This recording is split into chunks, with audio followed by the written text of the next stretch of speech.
Live from the Talking Joe studios, it's Talking Joe. Talking Joe weekly podcast.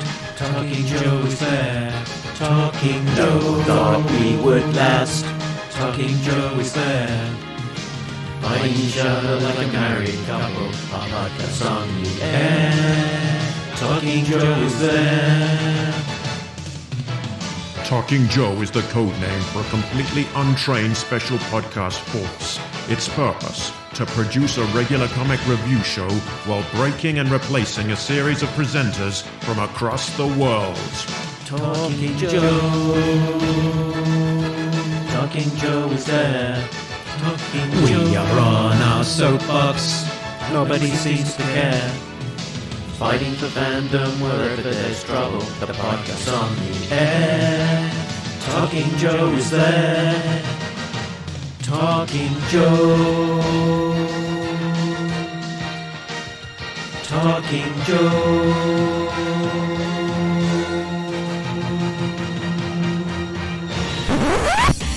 Talking Joe is on the air. Hey, it's me, Mark, and welcome to Talking Joe, the best and longest running dedicated G.I. Joe comics podcast.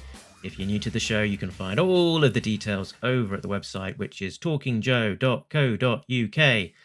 Today, we are continuing our look at the G.I. Joe Disavowed era, and specifically Devil's Due issues 22 to 25, the four-parter called The Last Stand. It's the grand finale of the Josh Blaylock era, and it builds on issue 16 that we've previously read and trails the return of Serpentor.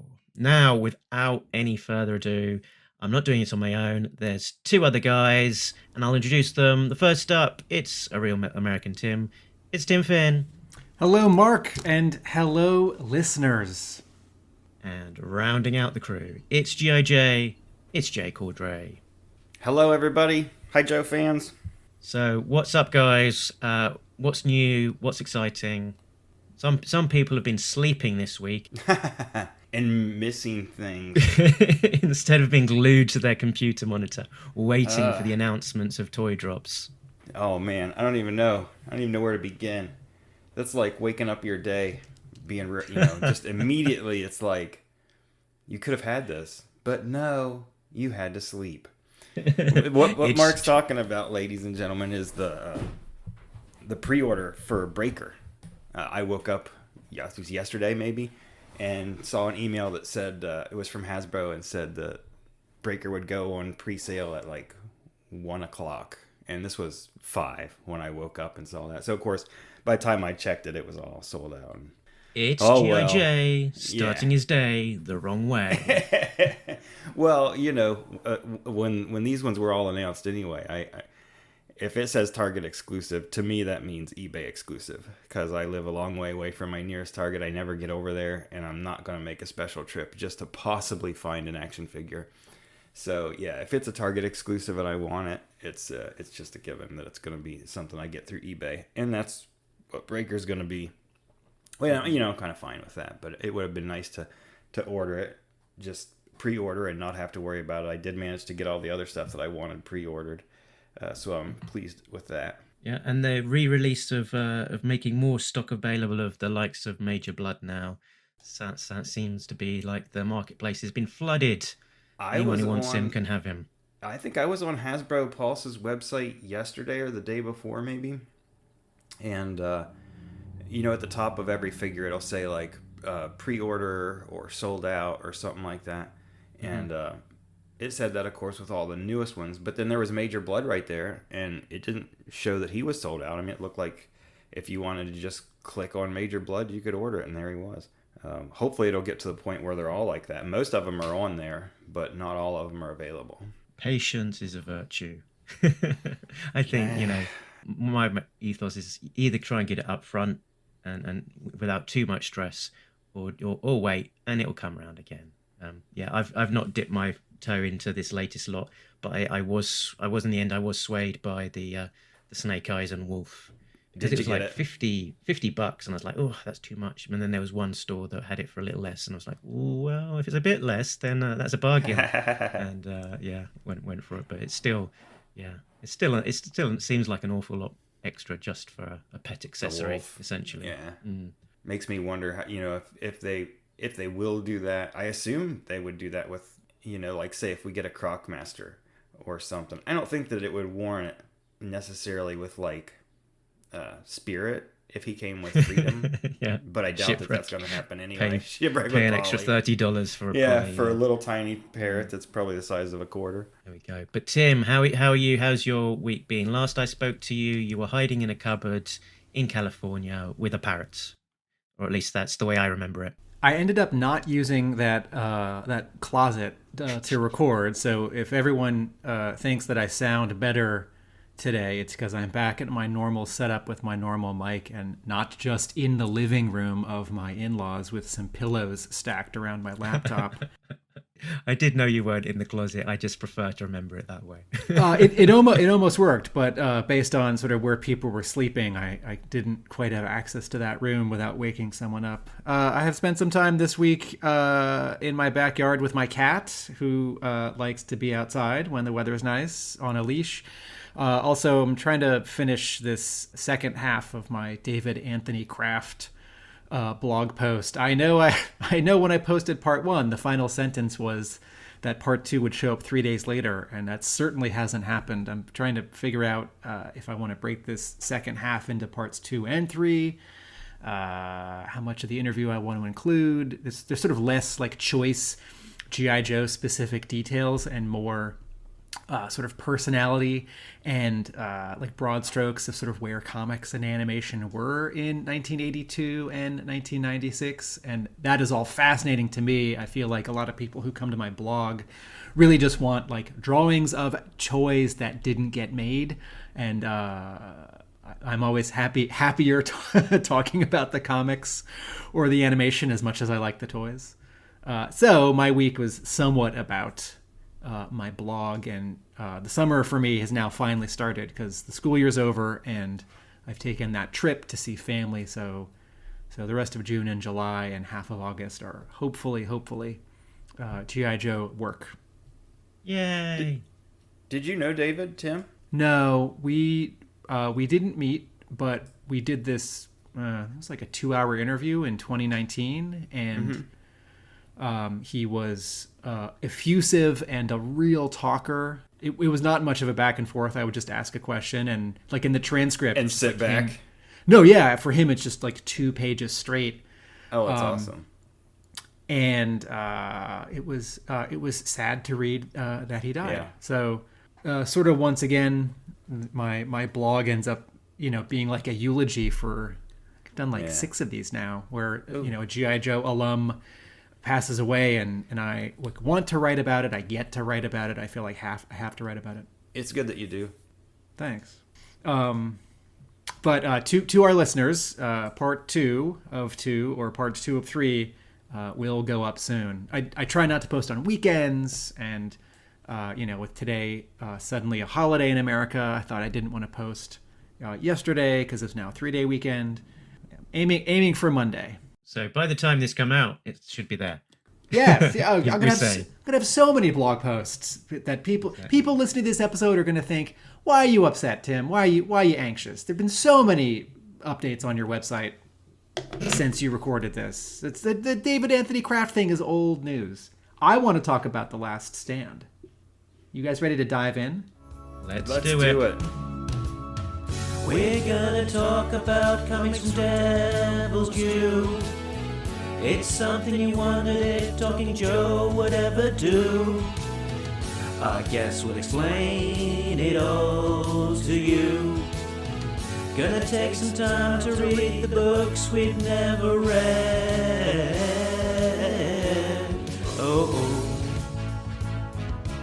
Okay, so creative team, we have got story, Josh Blaylock with Brandon Joa, pencils, Brandon Badeau with Tim Seeley and Mike Norton, inks, Andrew Pepoy, colours, Brett R. Smith of Colour Fusion. Let's step away from hi-fi. Letters, Dreamer Designs.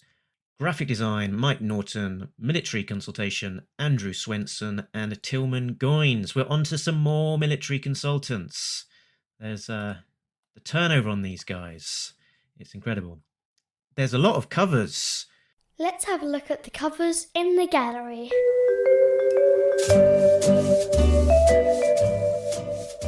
So we've got 4 issues here, and each one has at least 2. So let's maybe not go too crazy on the detail, but we'll have a run through. So starting with issue 22, we have got a Michael Turner cover in colour and black and white, a cover C retailer exclusive, which has got Greg Horn art, and we have also got a cover D, which is a second printing, which has got the Brandon Badeau pin-up of Serpentor taken from the interiors. Any thoughts on this first cover, guys? Front covers, as far as these ones go, do we want to just look at 22 first? Because I can do that really quickly. I don't like number 22, the Michael Turner one. Don't like that one at all. And the Horn one actually is not too bad if you don't. I mean, if you're a fan of Horn's artwork, posing and camera work and everything is real good in that. The sunlight is a bit much, but that fits with the rest of the book because all the coloring in the book is a bit much. I hear Greg Horn followers are called Horn Dogs. That makes sense. And yeah, look at his Mystique covers and Emma Frost covers. I can see that. Or no, maybe that was Mike Mayhew. I don't know. Anyway, yeah, the covers for number 22, I'm not a huge fan of. I'll just talk about the sort of basic covers I have. Oh, I guess I do have a mixture of covers A and covers B. So Michael Turner has long been super popular in a way that reminds me of Jim Lee. You know, he draws babes and exciting things, and he's always paired with really talented color artists. And I feel like there's a bunch of Michael Turner covers out there colored by Peter Stigwald, who's also a principal at Aspen, right? The publishing venture that publishes Fathom. I feel like a lot of Michael Turner covers, he's doing half the work, and Peter Stigwald is getting sort of no credit for doing half the work. This G.I. Joe cover isn't one of those cases. I think the colors are nice, and it's not like Turner's sort of doing like a half effort. I made a comment in a previous episode where I said that there was a boring G.I. Joe cover that really needed some bursts, needed some copy. What is the secret of this mystery kid, and why do CoverGirl and Spirit want him dead, or why do CoverGirl and Spirit need to find this kid? And here I see Serpentor, and 1, 2, 3, 4, 5 kids sort of staring oddly, and I think that's the point. But it also sort of looks like Michael Turner didn't know what to draw. I do think someone said no, these kids are creepy. Then there's then Spirit is standing behind one of them, oh, that's not Spirit, that's Hannibal. It's okay. And then there's just some random old guy in the front, and I don't know if that's Hawk or a juggler or actually who is that? I think that's meant to be Serpentor. Okay, so cover copy should be, who is this boring guy in the suit?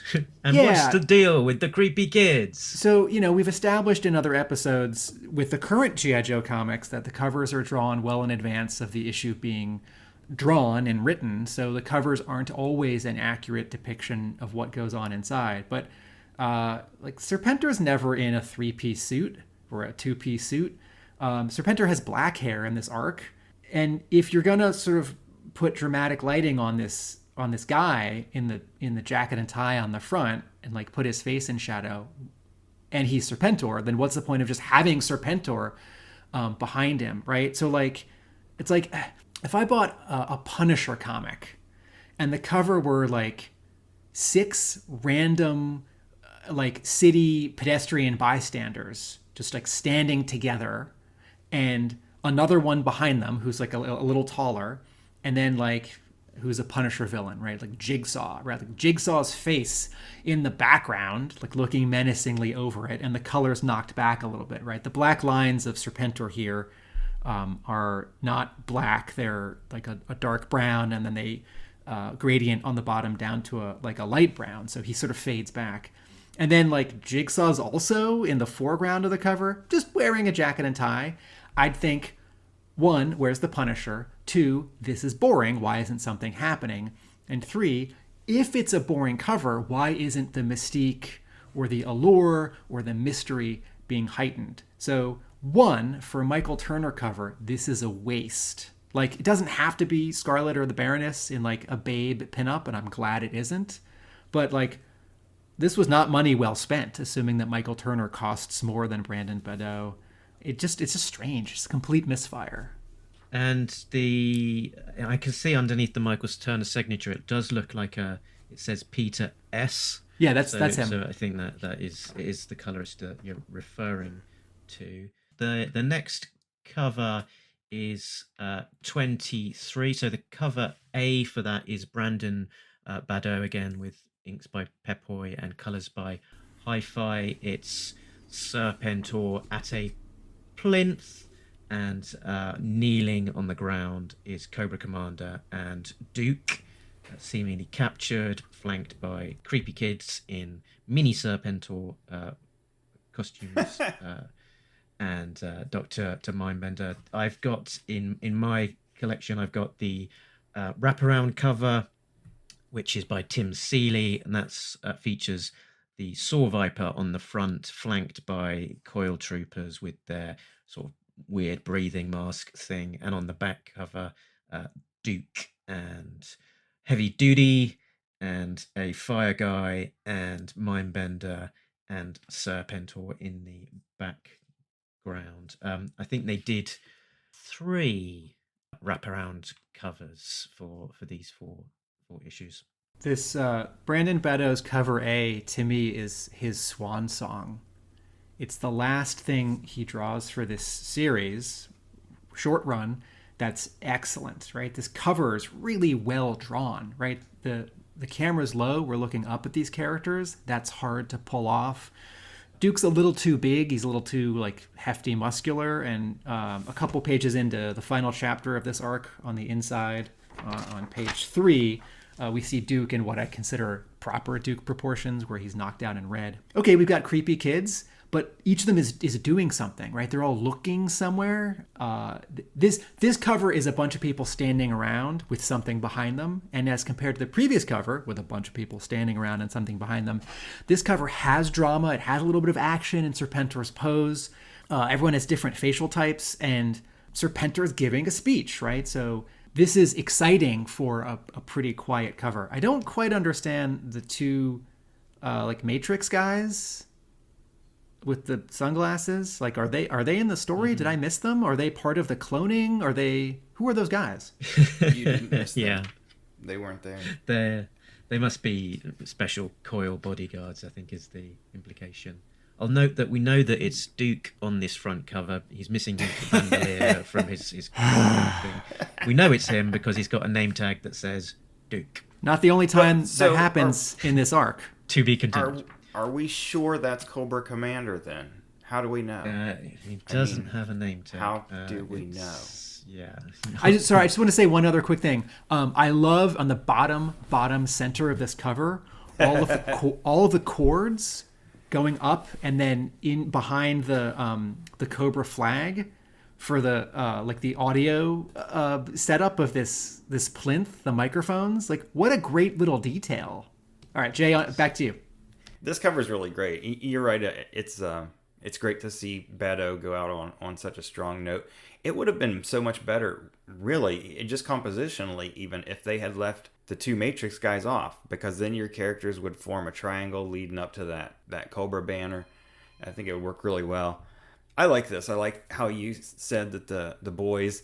Yeah, first of all, the little mini Serpentor suits are cute. I don't care what anybody says, and the fact that they're all kind of fidgeting around. One of them's looking at another one. One's peeking out from underneath. Yeah, they're all just kind of You know, they're not necessarily paying attention. They're looking both hither and thither, as one would say.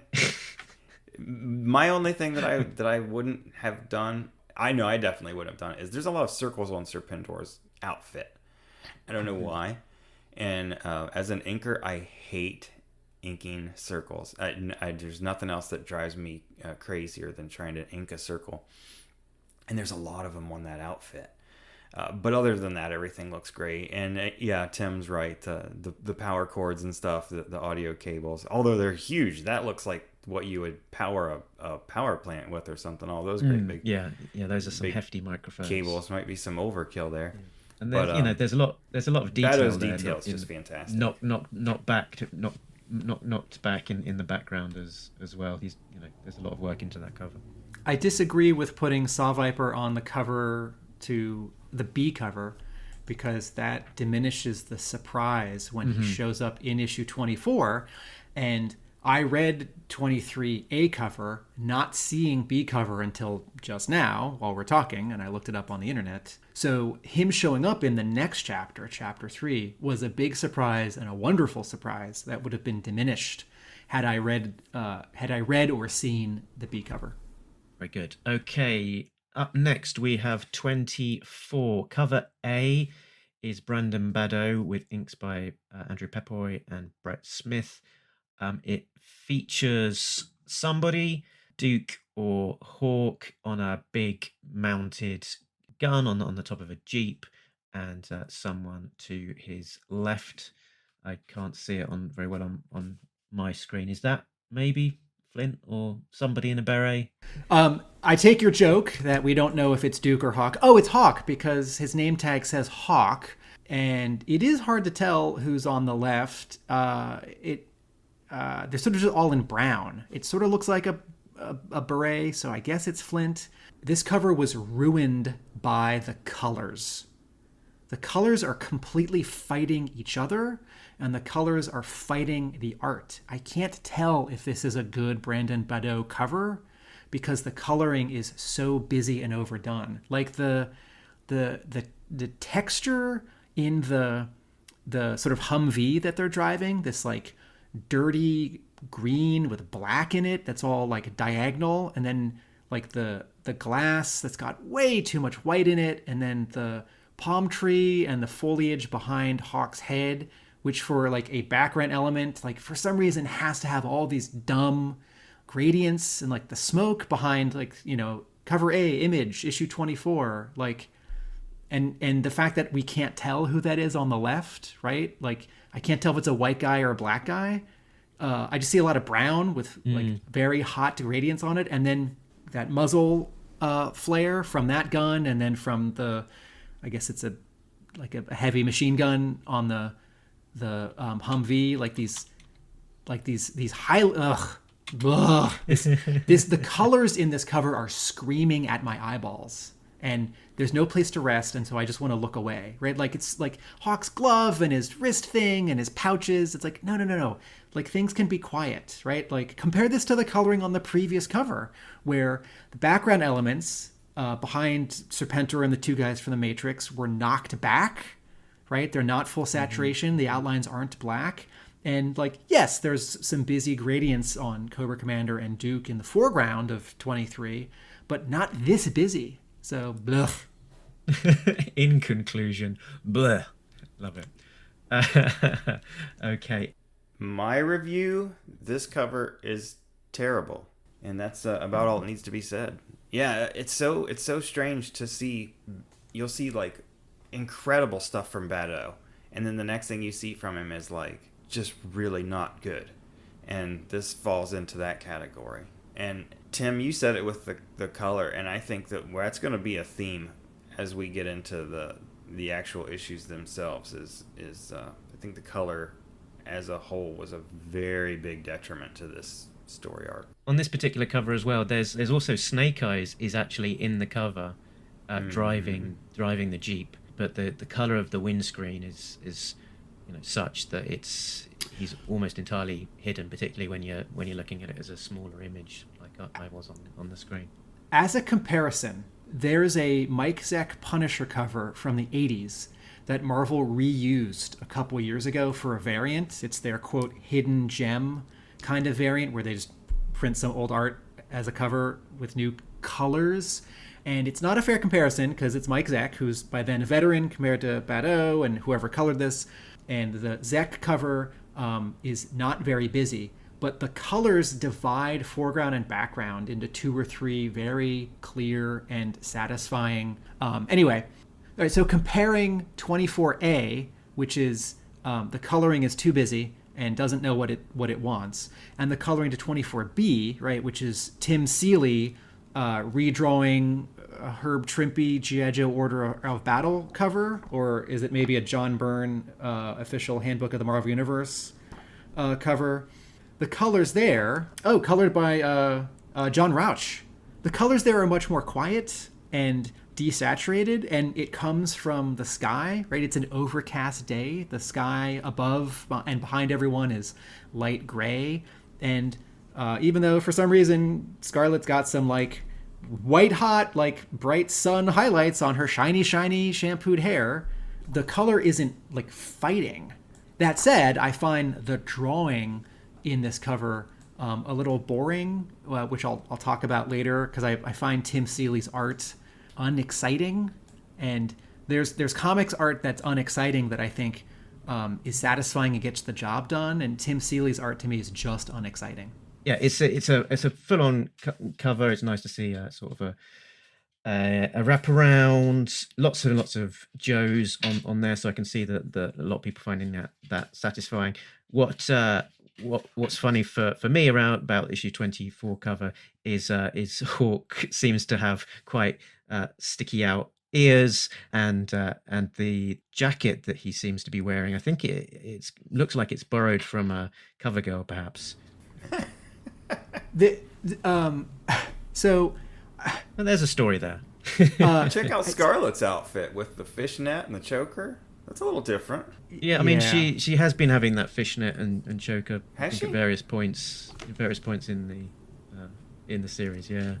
Okay, Duke and Hawk, like it's a joke, and I don't find it hilarious, and I find it a little lazy. Like, oh, Duke or Hawk, they're the same guy, right? Like, Duke and Hawk are like 20 years apart in age, right? Hawk should be 40 or 50 because he's a general, and Duke should be, I guess, 30 because he's a first sergeant. And 50-year-olds have different hair. I don't mean hair color, I mean hair. And if you want a really good example of this, an artist who can, 1, draw different hair on Duke and Hawk, and 2, draw them as different ages, look at G.I. Joe 26, Marvel G.I. Joe 26, right? Mm-hmm. And when Hawk is telling the story of like Snake Eyes' origin, Hawk has a little bit of a receding hairline, just a little bit, on the top right and left of his forehead, and his eyes have sagged a little bit because he's 45 or 50. And compare that to this Hawk here on the cover to 24B, where it just looks like a young man with like a full head of blonde hair. And then I know we might be doing A first, but I'm gonna jump to 25B, the cover, which I also don't like, which is Tim Seeley and inked by Pepoy and colored by Rauch. Hawk on the cover to 25B, like that's not his hairstyle at all in this arc or ever in G.I. Joe. He's got this like very, very thick, dense, like short, almost buzz haircut, and for some reason he's holding a revolver. I don't understand. And but we know it's Hawk because written across his chest, it's Hawk. Yeah, that helps. And also, I like the idea of doing a cover 25B, this wraparound, in only 2 colors, right? Like this is all aqua and orange yellow because of all the like explosions and flame light sourcing around them, and then sort of everything is like bathed in this sort of like bright, like water reflected moonlight thing, and that's interesting, but it's way overdone. So 1, everyone ease off on colors. 2, Hawk and Duke are different people, different ages with different facial structures. And 3, cover 25B not a fan of two disembodied heads, Dr. Mindbender and one of the kids. I think if you're going to do a floating head, you need to do a little bit of neck and some like shoulder. And unfortunately, in the history of comics, like occasionally artists just put floating heads on covers, whether all by itself, like Mark Bagley on Amazing Spider-Man 363 with the third appearance of Carnage, or Marvel's doing a whole bunch of Todd Knock variant covers this year, which are just floating heads.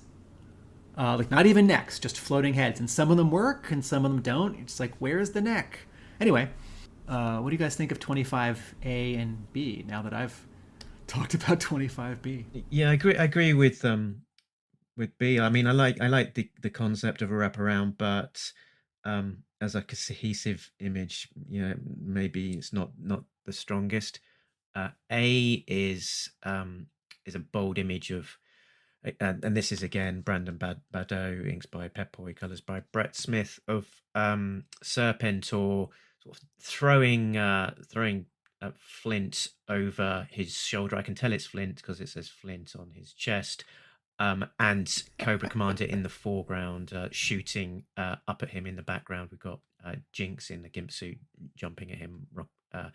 Roadblock firing on top of a hiss. Even Scarlet's there in the details doing some split kicks. It's quite a bold image, and similar to maybe, was it 23? Very big bold image of Serpentor, but really aggressively colored, just lots and lots of color, just battling it out, just as the Joes in Cobra are here. It's orange, blue, green, purple, yellow, red, all going on, and it's all glowing. Yeah, it's not just that it's a lot of colors, it's that there's a like extreme highlight and a gradient like every centimeter. Exactly. Yeah, I've seen the pencils and inks for this cover, and it's really nice. But like you said, the colors just kill it. Like I said, we'll get into that here really quickly. I do like. Let me jump back real quick to the 24, the wraparound by Tim Seeley. I like that one. The characters are all kind of a little bit flat on it. The colors are a little flat. But when you look at it compared to like the Badeau cover that we just looked at with the colors on that, it's much more appealing to the eye to have the more calmed down, not quite as vibrant color on something. So that alone makes it probably my favorite cover of all of these. And I think the other ones were just kind of plain. The first wraparound one I didn't care for at all. The second one with all the cobras and Hawk and Snake Eyes at the bottom corner, just I'm totally in agreement with Tim about Tim Seeley as an artist. He's a decent artist, but he's just not real exciting. I guess that's it. It's just not real exciting. Kind of flat, a lot of it. I have an overall thought for these covers, which is, for such a big story, I'm surprised that there wasn't one artist who did 4 covers in a row that like felt like like Mike Zeck's covers for the second arc, after issue 5, like that felt like something. And these to me sort of feel like scattershot. And maybe if all the A covers or the B covers had said The Last Stand, part 1 of 4, I feel like there's a missed opportunity here in terms of building momentum and excitement. And, maybe like Devil's Due was sort of editorially just very strongly against sort of any copy on the covers. I mean, certainly like old-fashioned, like, what is the secret of the mystery child that Cover Girl and Spirit have to find? But maybe even like part 1 of 2 or part 2 of 2. Considering that it's building to 25, considering that 25 is extra pages, considering that it's Blaylock's swan song, I feel like sort of the identity of this arc as an arc is a missed opportunity. Yeah, you'd think they'd want to have that on the cover. I hadn't even noticed until you said that just now, but I mean, I guess it's just kind of a given that you would assume it would say The Last Stand, part 1 of 4 or whatever on there somewhere. Yeah, or if also if there's extra pages, extra size issue or whatever. And I spy for these 4 issues as well is that there's no back covers from David Michael Beck. I guess because we've got the wraparound covers, there's not necessarily the space for them on these. So, Oh, I see. I also wonder if that's a budget consideration. If you have to pay for a front cover and a back cover, and you're now going to pay for like a Michael Turner cover, it's like maybe you've used up your budget and you can't pay. You've got an A cover and a B cover and extra pages, and so more outgoings. Maybe cut it back. I can't remember if we see a return from David Michael Beck after this point. So yeah, let's keep an eye out when we plow on through into the next issues. So if we leave the covers behind us and get on inside to talk about the actual story, maybe we can remind ourselves of the story via a block breakdown. Good luck with that, Jay. It was kind of a challenge. Dr. Mindbender wakes from a restless sleep, and Julius, the young boy from issue 16, tells him he knows where the rest of the clone boys are. At the Pentagon, Hawk is informed that the remaining clones of Serpentor are to be moved to Dugway Proving Grounds to be executed. Hawk refuses to cooperate and sends a message to the transport team telling them to reroute. Before they can respond, however, they're attacked by Firefly and a large force of Cobras. During the skirmish, Beachhead sends some green shirts ahead to scout for any more threats, and they come face to face with the resurrected Serpentor. Damon fires on Serpentor, and Serpentor grabs him and breaks his neck. Dr. Mindbender and the other boys arrive and leave with Serpentor and the clone children. On Cobra Island, Cobra Commander is captured by Serpentor. Serpentor explains the boys were test subjects who were created when Dr. Mindbender was developing Serpentor. Although Cobra Commander ordered Mindbender to destroy the boys, Mindbender instead kept them alive in his facilities. Back at the pit, Hawk fills the Joes in on the secret of the children. With Cobra Commander missing, Destro decides he must lead Cobra and begins gathering his lieutenants around him. Serpentor launches a coordinated multi-pronged attack, dropping an EMP over Los Angeles and conquering several major cities around the world. On Cobra Island, Cobra Commander is thrown into a cell with a group of captured Joes. However, when his guards try to remove his helmet, it sets off its security features and electrocutes them, giving the Joes and Cobra Commander their opening to escape. The Joes send a message to the pit and a rescue mission is launched. Elsewhere, Destro rallies Cobra for the rescue of Cobra Commander. It's time, he says, to take Cobra Island back. An intense battle takes place on Cobra Island, which sees several Joes and Cobras killed. Finally, Cobra Commander and Serpentor face off in hand-to-hand combat. Eventually, Serpentor gains the upper hand and Cobra Commander surrenders. Serpentor orders him to remove his helmet, and the commander does so, revealing yet another mask underneath. He hands Serpentor the helmet, which is rigged to explode. Serpentor goes up in flames, and Cobra Commander kicks him off the launch platform onto the rocks below.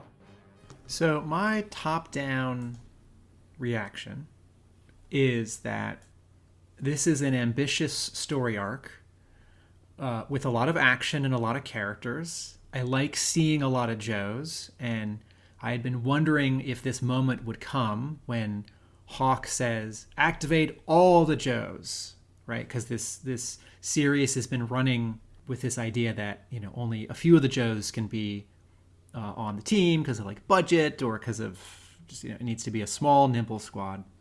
And it's exciting when Joe and Cobra and Destro and like Serpentor's faction, when you have more than just the normal two factions fighting, and you also have sort of the Dreadnought faction. And this arc, in some ways, it's a mirror to the initial arc for this series, issues 1, 2, 3, 4, where there's a big fight, there are lots of factions, too much happens in 4 issues, and the stakes are really high. What I like more about this arc than that first arc is that the stakes are visible, right? It's like, it's these kids, these clone kids, it's Serpentor, and it's like the safety of the free world. Tokyo and Berlin and London have like fallen, right? And so as opposed to like, we're fighting nanites, which I cannot see and are not visually dramatic, but too much happens in 4 issues. Though we see a lot of characters for a panel or two, and a lot of characters do get like half a page to do one thing. Roadblock gets to do a thing. Leatherneck and Outback get to do a thing, right? Dial Tone shows up and he's very, very small for one panel. And I think, is that Dial Tone? Well, he's saying something. Cool, Dial Tone's back. But it doesn't work. I think there are some narrative misfires.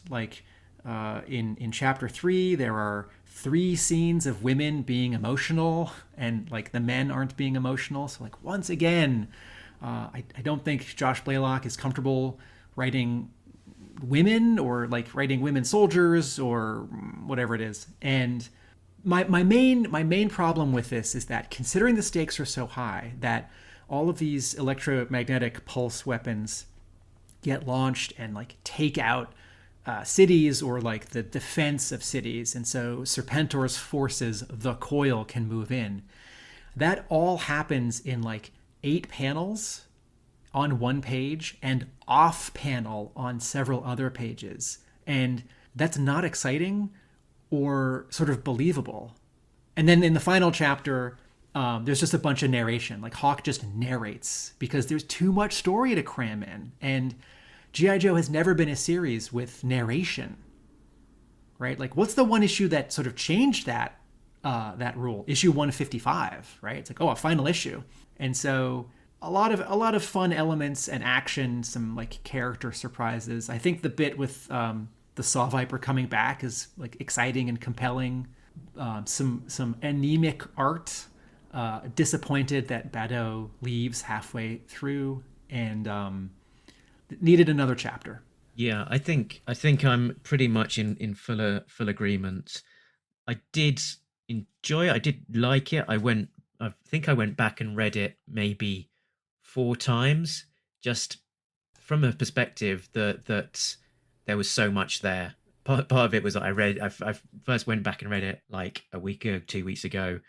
Needed to come back and reread it to keep it fresh for today. But also just the sheer staggering amount of what they crammed into 4 issues, and as you say, too much. And I think there's some degree of trying to throw everything out that's in the toy box into the middle of this story. And I think just leaving a few things in reserve would mean that when you come to do that bit of the story, you can properly give it more time to breathe and honor the characters, etc.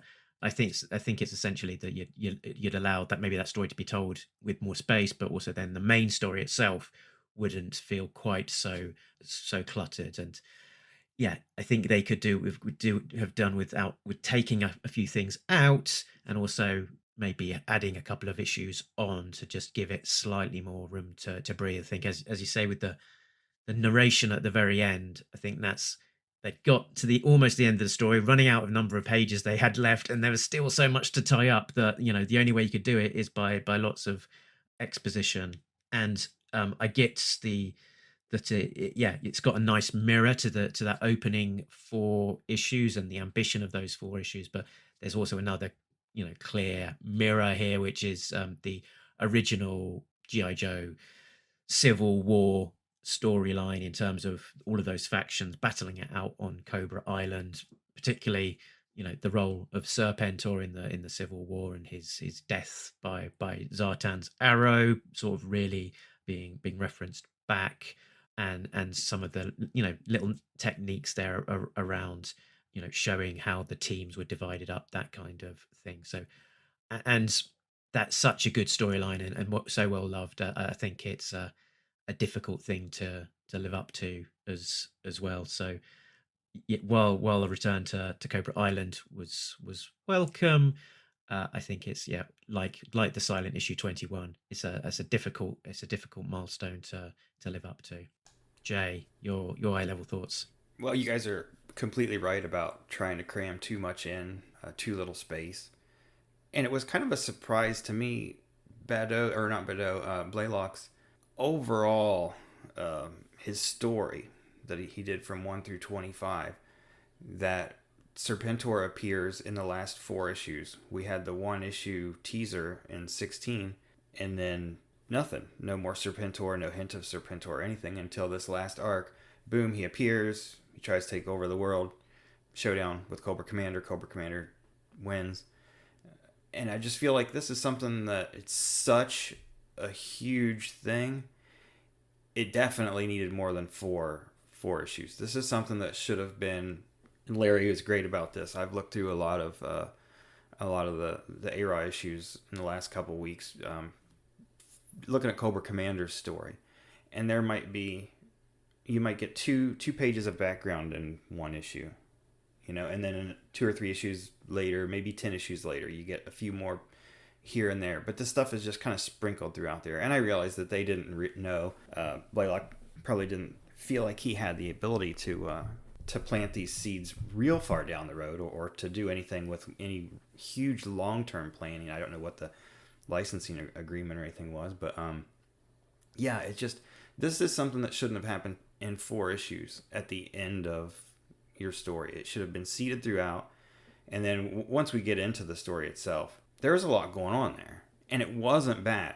And this has kind of been an issue with Blaylock for me throughout the whole thing. His basic plot and a lot of his story direction is all really good, and then it just kind of comes down to maybe it's the artist is not up to the material, or maybe the scripting is not the best.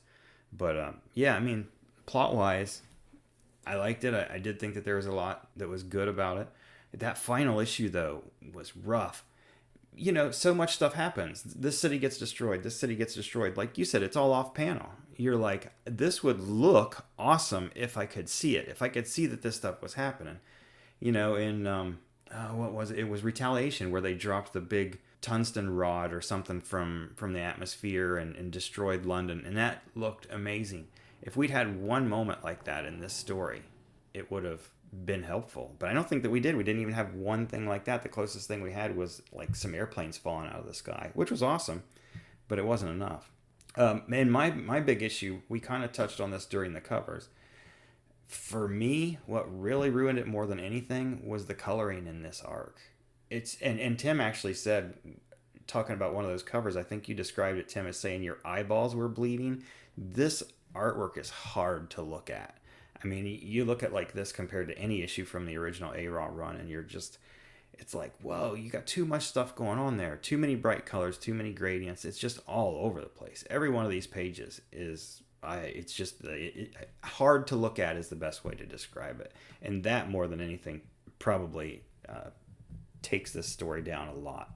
And I guess, most of the existing coloring has been uncredited beyond hi-fi design, whereas these 4 issues we do have a named colorist, Brett R. Smith of Color Fusion, and presumably a change of color artist as well from what we've had before. And yeah, quite aggressive, bright, lots of spotlights.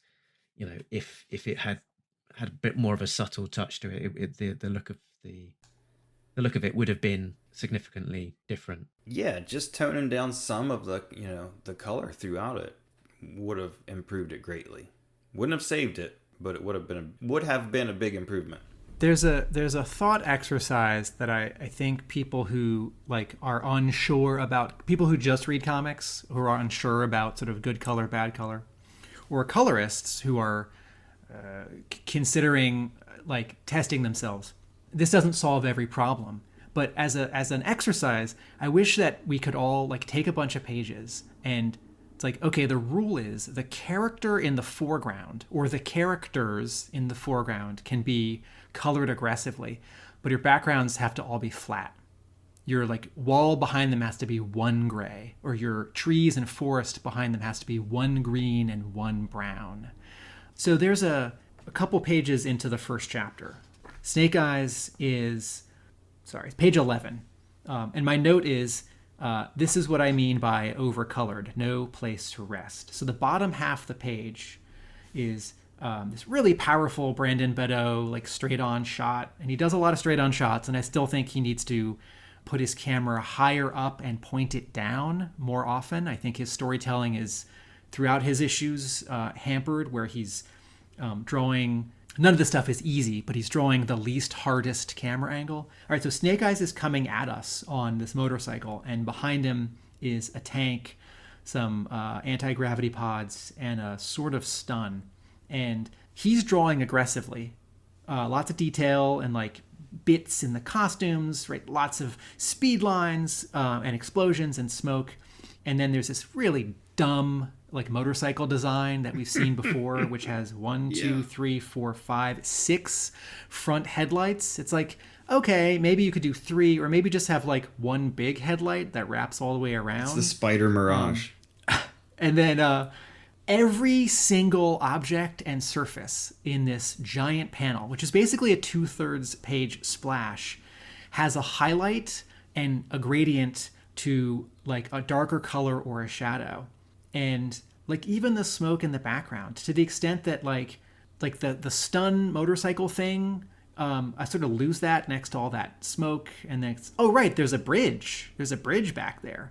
So that's going to be sort of my example of like color gone wrong on the inside.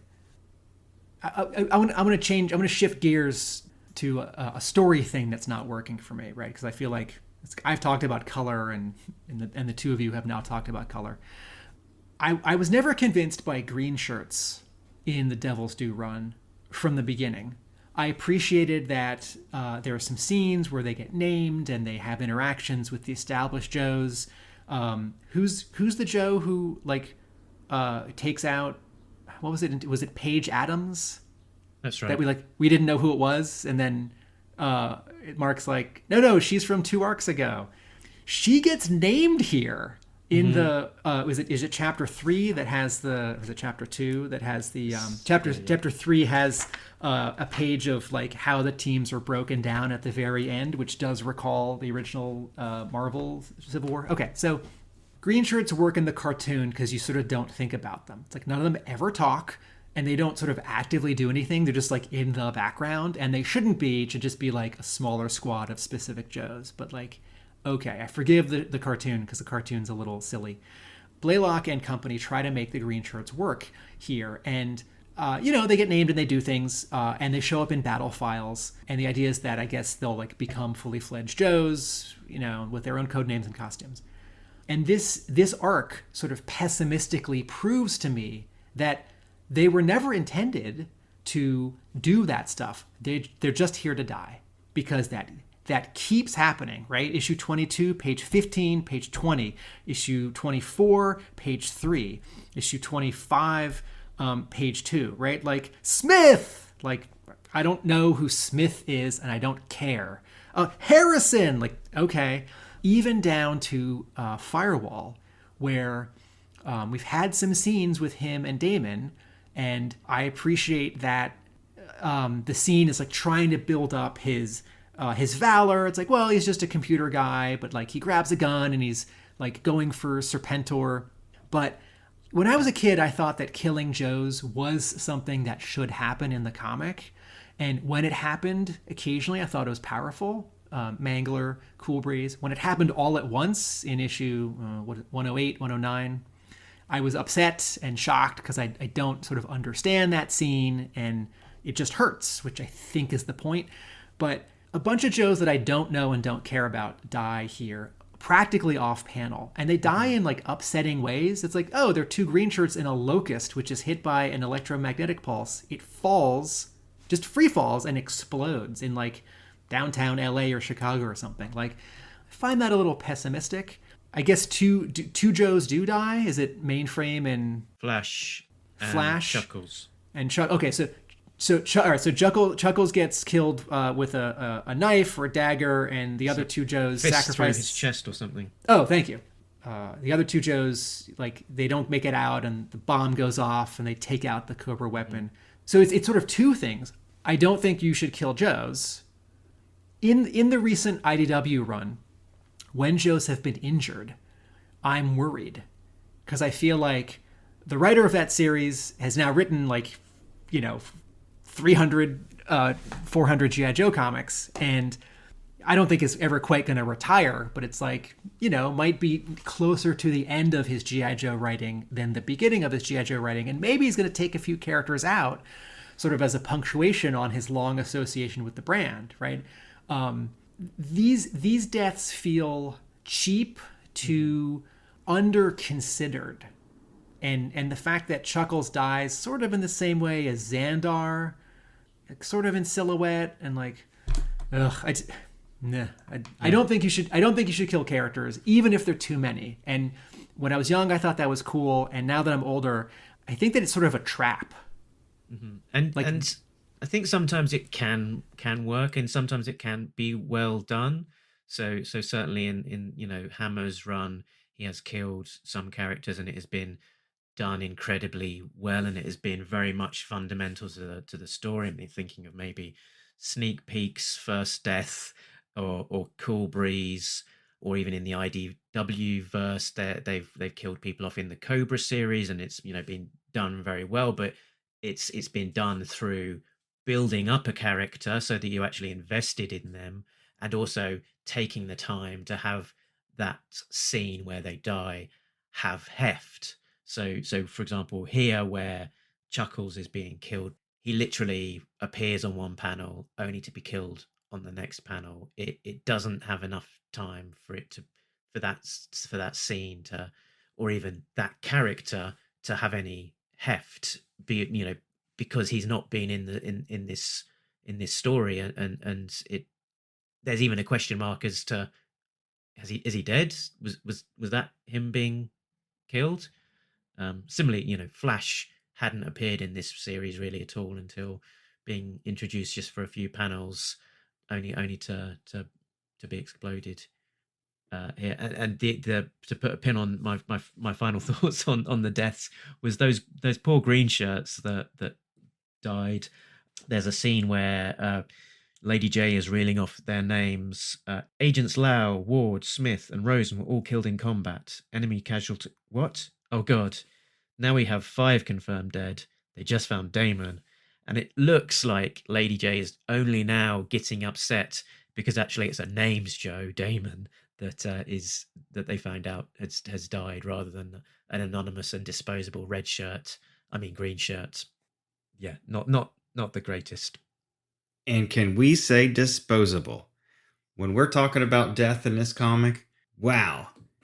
Yeah, my favorite moment probably of issue 22 was when Serpentor killed Damon, because I didn't really like those characters. And, Serpentor's like, and I was like, yeah, now we got one down, one to go. But then the other one steps up, and she actually has one of my favorite lines of dialogue in one of the next, issue 24, when she's got Cobra Commander. And she has the gun pointed at him, and she says, "Give me a reason, please." But I have lots of favorite lines of dialogue, so I'm throwing that one out there now. But yeah, so Damon gets killed, no loss there. But he did at least have an opportunity for his character to be built up over the course of these issues. Yeah, he wasn't just like a lot of the green shirts. Exactly. I was more like, taken aback with the scene with Flash and Mainframe.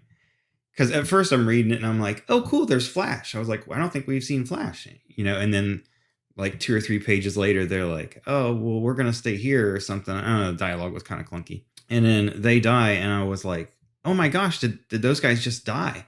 And then for a minute, I was really happy. But then I had to go back and look, and I was like, no, Jinx made it out alive. I thought that Jinx had been taken out with them. But that was my thought on the deaths in here. For those ones anyway. Chuckles, I didn't like him dying the way that he did. I thought it was just kind of, and it would have been, and again, it goes to the weight of the character, how important the character is. Maybe we haven't seen Chuckles a whole lot in here, but I think for one small panel, and that's where he dies, that was kind of like, he deserved more than that. Especially when you look at like what they did with Xandar. They really went out with Xandar, and you think, what has Xandar done? Yeah, that was more of a movie death. To be fair, Chuckles does show up for 2 panels earlier in the story when he's getting he gets the fed info, some fake yeah, intel, and also he doesn't say anything, but because the scene's being narrated, but. Also, doesn't he have an issue or 2 of Frontline? Yeah, this is the thing. Oh, okay. I think it's a 4-issue arc, which is written by Brandon Jerwa. The arc that makes his name and gets him the gig in the book, and that's kind of what feels a little bit sad about the throwaway nature of the death, is that he's finally had his chance to, really have a good storyline in the front line arc, really some time in the spotlight. And, there's just seems so much then possibility with the character that actually it's an opportunity that the Devil's Due era has taken to really kind of round out a character who hasn't necessarily had a huge amount of time before, because he didn't really get a huge amount of time in the initial Marvel run. And just to discard it over a couple of panels in the main book, it seems like a waste of opportunity. Yeah, and artistically, I mean, there were unimpressive panels. I'm gonna talk about unimpressive panels in a minute. I'm gonna say two quick more things about Death. So there's a disconnect there, because if you're only reading the main series, right? Lots of people, read Batman and they don't read Detective Comics, right? Lots of people read Superman and they don't read the other 2 or 3 or 4 Superman titles. So if you're reading the main G.I. Joe at this time and you're not reading Frontline, you sort of shrug when Chuckles dies. If you're reading both books, you might feel like, oh, he should have said something or done one more thing before this death in this arc to sort of like nod to the fact that he had just done something big in the other series. Okay, so one, if earlier I got Damon and Firewall mixed up, that's because they don't mean anything to me, and I have never fully cemented their names in my head. Their names are Dumb and Dumber. I think that all right. So Damon dies and Firewall lives, right? Yeah. Okay, so I think the stuff with Damon trying to go for Serpentor and save the kids, and Firewall trying to have revenge and holding back, I think those are, in broad strokes, great. What the other G.I. Joe series at Marvel and now at IDW do is when a Joe is injured or killed, the Joes take note of it. And that doesn't happen here. And maybe it happens in issue 26. Maybe 26 is a great epilogue to the story. I'm guessing it's not going to be an epilogue to the story. And I feel like even in a crowded story where characters are dying, there should be like a different and more acknowledgement of the sacrifice being made. And I guess the counter is like that dialogue that you just quoted, where Lady J is going through some KIA and she gets upset. And on the one hand, I like that she's noticing it and they're taking note of it. On the other hand, to me, that's sort of like one more example of like, it's not men who are upset by people dying or people leaving or betrayal, to women in this G.I. Joe series. Okay, so in terms of panels that are underwhelming, and I'm going to point out 3 or 4, and this is not to pick on Tim Seeley for the sake of picking on Tim Seeley. It's because these panels to me represent that his skills at drawing comics are still developing and that he's not quite ready for a series of this magnitude. So in issue 24, page 1, we're in Los Angeles and there's some planes flying over, and we see the planes, and then we're very, very close with the planes. In the big bottom panel, they're clearly rattlers. In the third panel, the panel before this, they're very clearly not rattlers. Seeley doesn't keep track of the Cobra planes that he's drawing because the horizontal stabilizers in the backs are don't match. And you can say Tim, you've talked about continuity and keeping track of all these vehicles and costumes in G.I. Joe is hard. This is a hard book to draw. Absolutely. But I had a hard time following this page because fighter jets, are you sure? Says someone, I don't know who it is. Is this a random Los Angeles International Airport air traffic controller? Is this a military person? Is this a Joe? And then in this final larger panel on the bottom of the page, it's okay, those are rattlers. Then I start to think, wait, are those different planes in the third panel? Okay, so that's a continuity problem. All right, so page 7. I'm slightly forgiving of that. I think rattlers are difficult to draw from the bottom up. Maybe if you don't have them in your hand. No. I think he is trying to draw a rattler and maybe not succeeding. No, because you go to yojo.com and you look at the blueprint. Yeah. Yeah, well, yeah. Or 3D Joes and look at 30 different angles of photographs. Well, 3D Joes wouldn't have existed then. But Oh, yeah. Okay, you're so- right. I think he's trying. I think he's trying. All right, so page 19, panel 7. So I'm excited anytime I see a page with 9 equal-sized panels on it, because that conjures up Watchmen and like the sort of dense comics before the decompressed storytelling era of like 2000. All right, so here's a page with 9 panels, and we're flashing back and forth between the Joe team getting out of Cobra Island, getting away, and Cobra Commander sort of making his way deeper into Cobra Island. The story just took an entire splash page to show that we should be concerned that Snake Eyes is injured because a grenade went off near him, and Lifeline is like, I'm worried about Snake Eyes. So in terms of Tim Seeley not being ready for this assignment, this 7th panel on page 19 of issue 24, there's some Serpentor dialogue happening on the top of the panel, right, where he's sort of narrating it from somewhere else, right? Of no concern, Overlord. Their allies have heard their distress call and will surely come for them in force. So Snake Eyes is in the bottom of the panel. I can't tell if he's standing or sitting. He's just straight up and down. And CoverGirl is like sitting straight up and down on a log, and Lifeline is tending to her wounds. And then there are 5 Joes straight up and down behind them in silhouette. And I can sort of figure out who they are from the context, because I know the Joes who have been in this scene. So shouldn't Snake Eyes be like limping or like his arm over someone's shoulder? If he is like leaning against a tree, like this is not the composition to sell that idea. I didn't really think about this panel much until you'd mentioned it, to be honest, and the continuity of the last time we saw Snake Eyes versus then this time when we see him next. They're not kind of following that through line, but I'm interpreting this that he's slumped against that tree. But it's not spelled out to us. I don't think the perspective is accurate to sell that idea. Like I think he's like too tall or too short for the like physicality of that. But I understand what you're saying. All right, so and part of why I bring this up, and again, this is me. I'm not trying to nitpick at Seeley. It's that the sort of overall idea here is that when there is a larger, exciting image, or a page is broken into like 4 panels, and like the Saw Viper's bursting in, Seeley draws it with aplomb.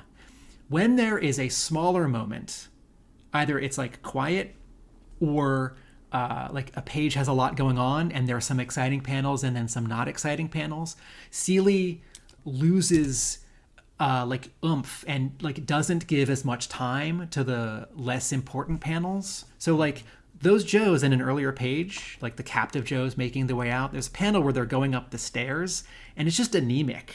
Okay, so my last 2 examples on this bit. In the final chapter, page 22, Cobra Commander is kicking Serpentor over the waterfall. Mm-hmm. And Seeley decides to draw this from a straight-on angle, which is the weakest possible angle you could choose to draw this. There are some actions which really just want to be shown in profile, like straight left, right, and this does not pass the silhouette test, right? When you're drawing like characters, when you're drawing poses, you should generally be able to tell what you're looking at if you were to black out a character and just be looking at their silhouette. Like think of if you're drawing like Batman. If Batman's like crouched on a gargoyle, he's just going to look like a ball with horns. If Batman is like swooping down or like punching, and you can separate his arms and his head and his cape, you know it's Batman, right? Think about Wolverine. If his like if you bring his hands and his arms in, you don't see his claws, right? I'm talking about a silhouette. So if you black out this panel of Cobra Commander kicking and he's saying, "Mine," I don't know what he's doing. And then it happens again 3 pages later on the final panel of page 25, where Mercer and Duke are coming in and Duke is kicking a door down, I guess. And Duke is just drawn like he's standing straight up and down. Mm-hmm. And there's like a floating boot that's aiming toward us that's between the door and Duke. Because I think Duke is kicking the door down, but he's not drawn like he's leaning back, like he's thrusting his leg forward. And again, we have this like kicking pose. So I find a lot of Tim Seeley's compositions where he leaves empty space, like the panel above that where the Meta Viper is tending to Metalhead. the top third of that panel is left empty, as if there's going to be word balloons or a sound effect, and there's not. So don't leave that space empty. Like, let's get a little closer. Yeah, could be the scene of Cobra Commander kicking Serpentor off the water top of the waterfall as well. Your description of that put me in mind of what it could have been, which is more akin to Frank Miller's 300, where you've got that "This is Sparta" scene, which then instantly became iconic when they translated it onto film. Cobra Commander kicking Serpentor and shouting, "This is Cobra Island," or some such. And that Mediviper that you called out tending to Metalhead, I believe, is the character Scalpel. So Scalpel was a brand new Cobra character, Cobra Medic, released in 2003. So again, it's them trying to incorporate the latest figures into the story, and an interesting character to have as part of the roll call of the Cobras in terms of there being a named medic. I can see the use of having that. I talked for a long time, Jay, so you should jump back in. Oh, I'm afraid to. I don't want to be too negative. I mean, this arc was so disappointing after the last one. That's the only thing I can say about it is, it's so, the last couple issues, 20 and 21, were great. We loved those. I loved them. They looked great. Everything about them was really good. Story had just enough room. This one, again, we go back to that first story arc, like you guys mentioned, and just tries to cram too much stuff in there. And there's just too many little things to go through. I mean, we'd be here 6 hours if we wanted to go through and pick out all the stuff that, we weren't a fan of. The single thing that made the story too cluttered for me and sort of just took me out of the story was the story component around Serpentor seemingly coming out from nowhere and then trying to take over the world over the series of just a number of small panels. Yeah, like I said, he's just boom, 4 issues. Oh, here's Serpentor. Wow, he just practically nuked Los Angeles. He did all this stuff, and you're like, this needed to breathe a little bit. We needed to have the return of Serpentor take a while. And really, what's the end game there? I mean, he's going to have a relatively small army that he's built up, and maybe he's got a particularly amazing EMP device that can give him a short-term advantage. But really, are you going to take over the entire world? The amount of resource and manpower to accomplish that. What is the end goal of installing yourself in Buckingham Palace? That doesn't mean that you're suddenly the King of England and everyone's going to bow down and obey you. It just that story component just didn't seem to make a huge amount of logic as to why include that now and how on earth could that possibly be achieved. There's a funny scene there where the Hawk is on a video conference to some other military leaders. It's not entirely clear that there are talking about the next step, and Hawk's wanting to invade Cobra Island and lead that as a G.I. Joe operation rather than have a unified armed forces attack or whatever. And one of these wonks on the screen says, "Gentlemen, I'm receiving news here. EMP devices have just been deployed in Tokyo and Berlin. General Abernethy, your operation is a go."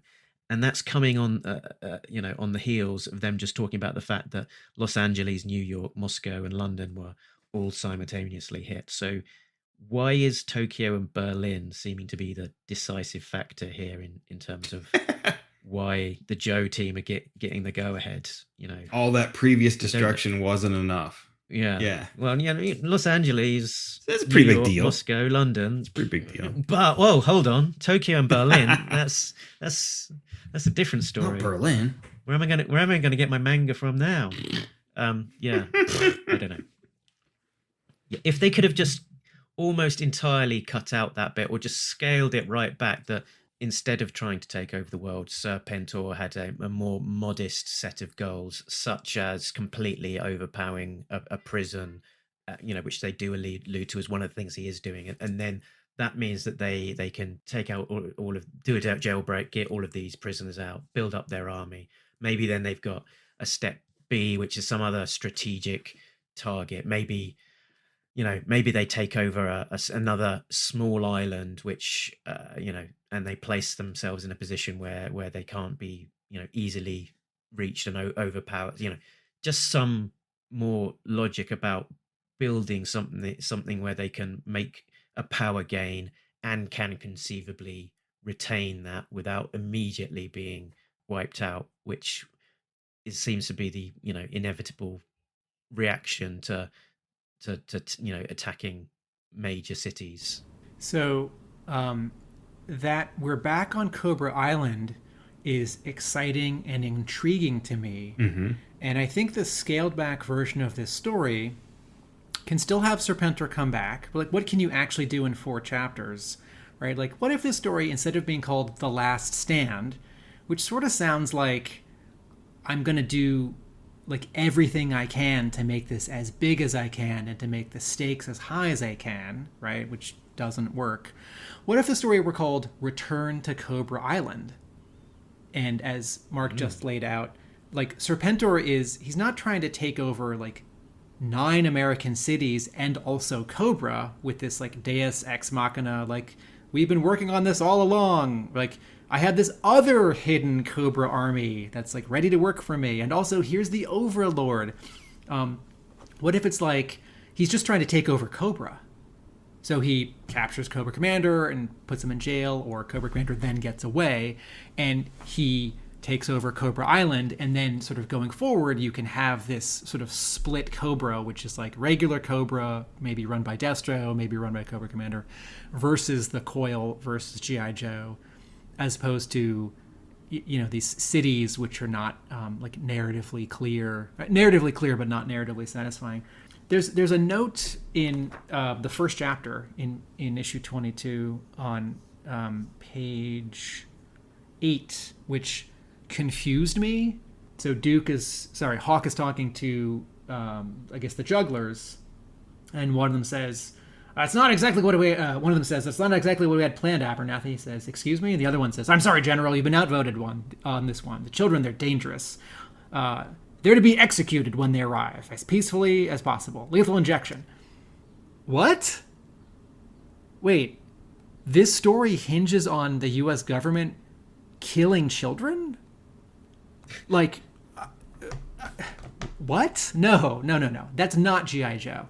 I don't mean to say that could be X-Files. That could be a conspiracy in a harder edged Marvel or DC book. And I understand that G.I. Joe has sort of always done this funny range of G and PG-13 depending on the episode or issue or writer.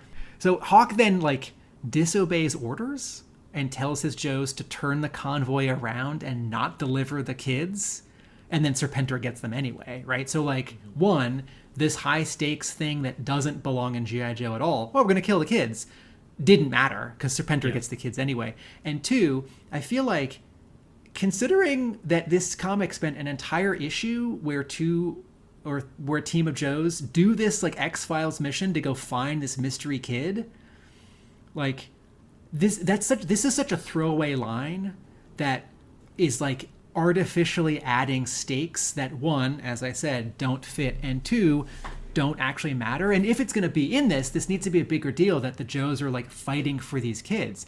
But the kids become an afterthought once Serpentor gets them. And whereas before, Mark and I were sort of separately pulling parts of the story out to make it work better, I don't love that the Coil has been there all along and Serpentor shows up and takes over, but it's exciting. And I'm never entirely clear on how big G.I. Joe and how big Cobra are, so why not another army? It's another 500 tanks, another 7,000 soldiers, 17,000 soldiers, sure. It's a cartoon, sure. But my problem with the kids is that they don't add anything narratively to the story, considering how one of them was built up in that issue where the Joes are looking for him, and that they're on the cover to 22 and my cover to 23. And there's that moment later on where there's a full page splash in the final chapter where Serpentor is like sort of telepathically talking with them. So it's like tell me about Hannibal. I can't tell you about Hannibal. He's older than the other clones, and he likes Serpentor, and he paints, I guess. Tell me about Julius or Attila. I don't know. What do they do? I don't know. But they're on that cover. They're on that cover wearing those cool, like, little kid Serpentor costumes. So I think what this story needed was not to have the kids, because they don't add anything. And if they're not there, then the Joes can just be, like, shocked that Serpentor is back. And Serpentor can just, like, then when he introduces the Overlord, then it's like, then it's more honed in. But, like, and then at the end, like, the kids, like, well, they're fine. We're not going to kill them after all. They seem fine, says the very, very young and attractive, like, doctor who's named, which almost makes me think it's like a friend of someone at Devil's Due. It's like, don't worry about them. They're fine. We're going to adopt them again after all. Like, wait, didn't you just establish 7 issues ago that didn't work? And then, like, there's this, like... Ken Rich, PhD, has got no credibility to be diagnosing these kids and say, everything is fine. Weren't you going to kill them? Apparently 3.5 issues ago. It's fine now. It's fine. So I think, okay, so we've compared this arc to Reinstated. Oh, can I, before you move on, I just, when you mentioned General Winters, you sort of, my spidey sense started tingling. I recognize that name. We've heard that before. And that was back in at the end of issue 14 at the 13. The Wonky Bat. Oh, sorry. Yeah, the end of issue 13. Malfunction story arc. Malfunction. Yeah, that was because we had that whole scene where Winters is talking to Cartwright, and we're going, who, where are they?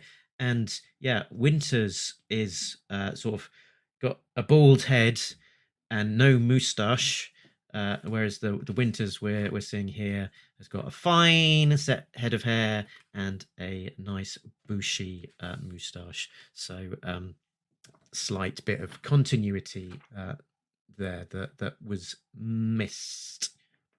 We've compared this to Reinstated, the first 4 issues, right? Because it's Blaylock doing a lot in 4 issues, and then the stakes are high, and then too much happens in the final issue, and it relies on narration to finish.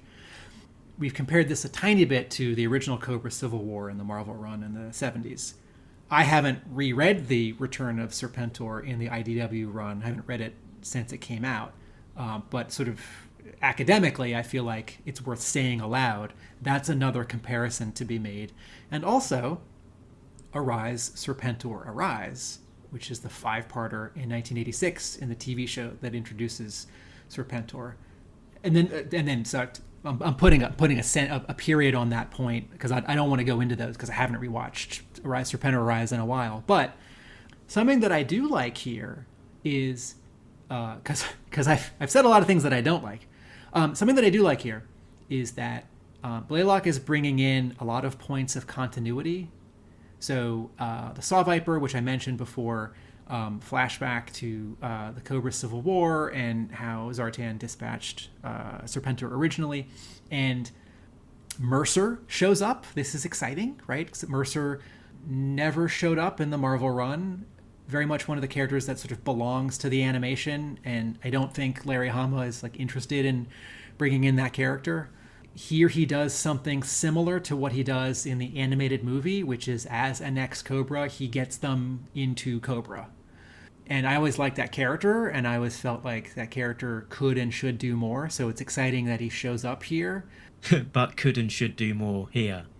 Yes. He gets 4 panels to do something, and in the shorthand, it's like, oh, I know Mercer. He's that ex-Cobra who in the animated movie gets them back into Cobra, and that's what he does here. So it's like relying on sort of information that I already know. Because, there's no scene where, like, it's like, I want to introduce you to Mercer. I want to reintroduce you to Mercer. Like, oh, I still don't trust you. Because there's no other... Anyway, then the other thing that Blaylock does is he brings in the Overlord. And this was always a question for me as a kid, because the toy line tries to position him as another replacement for Cobra Commander, and maybe he was going to be just another Cobra Commander. If you look over some of the like toy development, the toy doesn't have to necessarily each year that they're cranking out new characters and vehicles contend with like, does this work? Does this make sense in the story? That's for the show people and the comic people to figure out like after the fact. It's like, here are the new toys and make it work. And the comic book sort of reacts by not introducing the Overlord. He shows up for a couple seconds of animation in the toy commercials, but otherwise he's not in the show. So Overlord has never shown up effectively. And there's the Overlord, the evil new Cobra leader in the Dictator tank. And when it splits in two, it's twice as vicious. But are the Rage and Dictator tough enough to beat G.I. Joe? A real American hero! It's G.I. Joe! Cobra Dictator tank comes with Overlord, Cobra Rage sold separately. Now collect Joe and Cobra Command rings, free in special packages.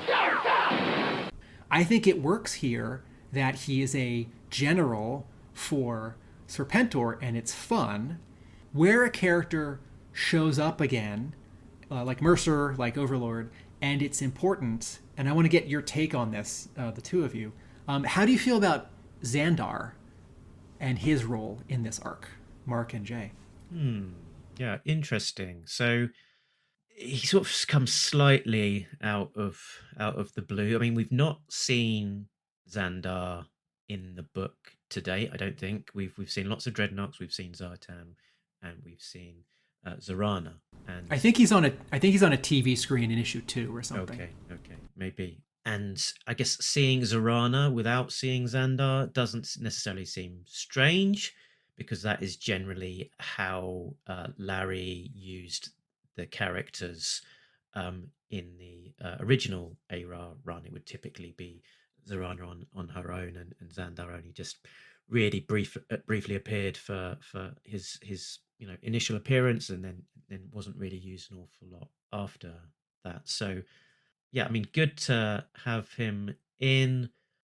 He was given more time than most in terms of the disposable characters that we had killed off, but that whole arc just seemed too sudden, abrupt, a bit like the October Guard that died. Gorky. Yeah, just like Gorky's zygotic monkey there dying a little bit, sort of his heel turn, and then dying quite abruptly. Xandar's kind of arc seemed similar, sort of just very briefly introduced. A bit of a weird scene where Serpentor seems to persuade him of the reason that he should be following him, although he already is. Yeah.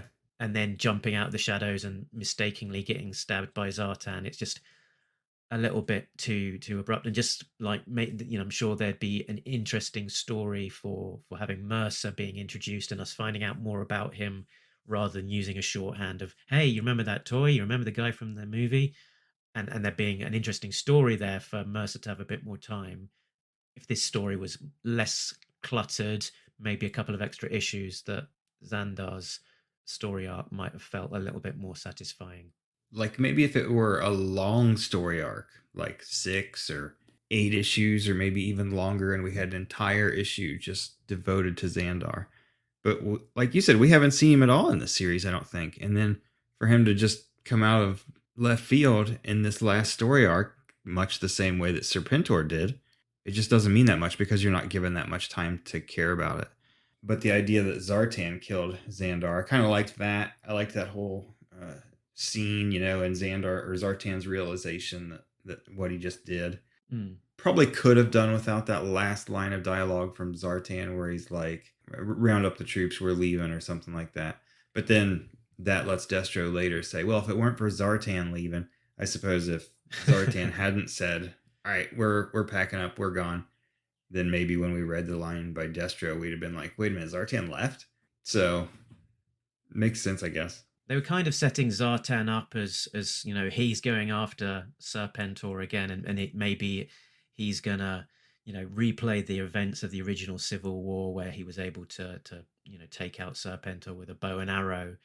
Oh yeah, surely that was his goal. And and he's off there with his jetpack, and he's looking pretty cool and badass with his bow and arrow, and you're thinking, yeah, maybe he's gonna do it again. History repeating.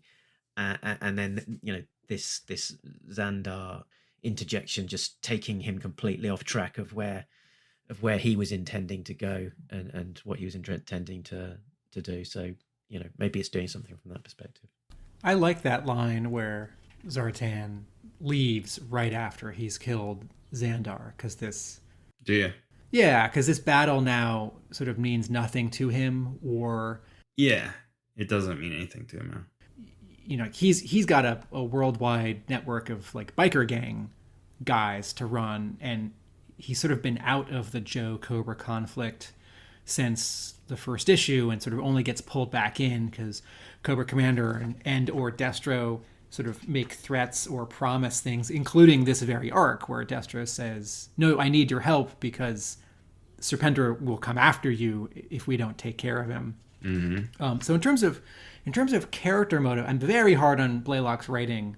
In terms of character motivation, there are lots of things that he does that I like. I think those interplays are good. I think Destro is well handled in this arc.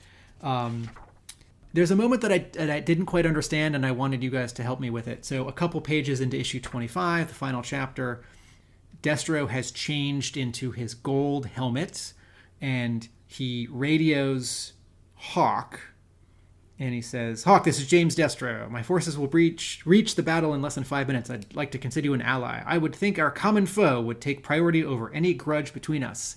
And then there's a silent panel where Hawk he's got his little radio headset, and he's thinking. He's furrowing his brow, and he's thinking. And then he says, "No, Hawk out." And then he continues back to talking to his Joes. Like, "Don't stop for anything. Get down there and help Duke's team. So-and-so, so-and-so. That's an order." Am I reading this right, that Hawk is not agreeing to team up with Destro in order to stop Serpentor? Yes, that's the way I read it. Mm-hmm. Yep. Does that... I thought we have established in the Devil's Due series, much less in other versions of G.I. Joe, that Joe will occasionally team up with Cobra to like defeat a common enemy. So I like, from a writing standpoint, I like the punchiness of that dialogue. He just says a no, and then he goes back to telling the Joes what to do. I like that silent panel. Blaylock includes silent panels, wordless panels now and then, when he really wants to focus on a beat of someone thinking, of someone reacting. And for comic that's crowded, I'm sort of surprised and pleased that he does this through his whole run. But the stakes seem so high. Wouldn't logic dictate that Hawk would say like the thing that we expect him to say here, like, "Just this once, Destro, just this second or third time, because we do have this condiment." Like, haven't all these cities fallen? Like, don't the Joes need all the help they can get, and Destro needs all the help he can get? I'll try to no prize this. I think maybe, remember when during the arc, the Cabal, where Flint and Baroness had been kidnapped, and the Joes work with Destro then to find both of them. And I think Destro kills several people in that story arc, at least a couple of them just for information alone. So maybe throughout that arc, the Joes were kind of like, "Damn, man, that's harsh." And now Hawk is like, "No," he goes, I got the report from my guys about Destro's methods in Ukraine or wherever the hell it was, and he's like, "No, we're not working with this guy this time. He's just too. He's not going to side with that devil to stop the other devil, even though he's done it so many times in the past." Yeah, I think it's almost like a sort of thumbing your nose at the cliche of, yes, we'll unite to take on our common enemy just this one time. It's been done so many times, and obviously the parallel to the original Cobra Civil War, where Destro rolls up on the beach and they sort of have a kind of truce or agreement to work alongside each other. It's just kind of saying, "No, Cobra are the baddies. We're not going to be on your side." Yeah, that kind of thing, essentially. "No, Destro." Bang, hangs up. Yeah, and Destro's in his gold mask and that sort of cloaked costume as well. Was it Cobra Civil War where that look was originally unveiled? I've got a feeling that it might have been. Yeah, because isn't the whole point of the Cobra Civil War to introduce Destro as a separate faction for the toy line? Yeah, essentially, isn't it? I haven't reread that story. No, I mean, is that the point of it? I thought the point of it was to kill Serpentor. I mean from a Hasbro perspective. Oh, that could be. So yeah, it's another. That could be. It's another kind of parallel back to the Cobra Civil War of having Destro back in this outfit for old time's sake.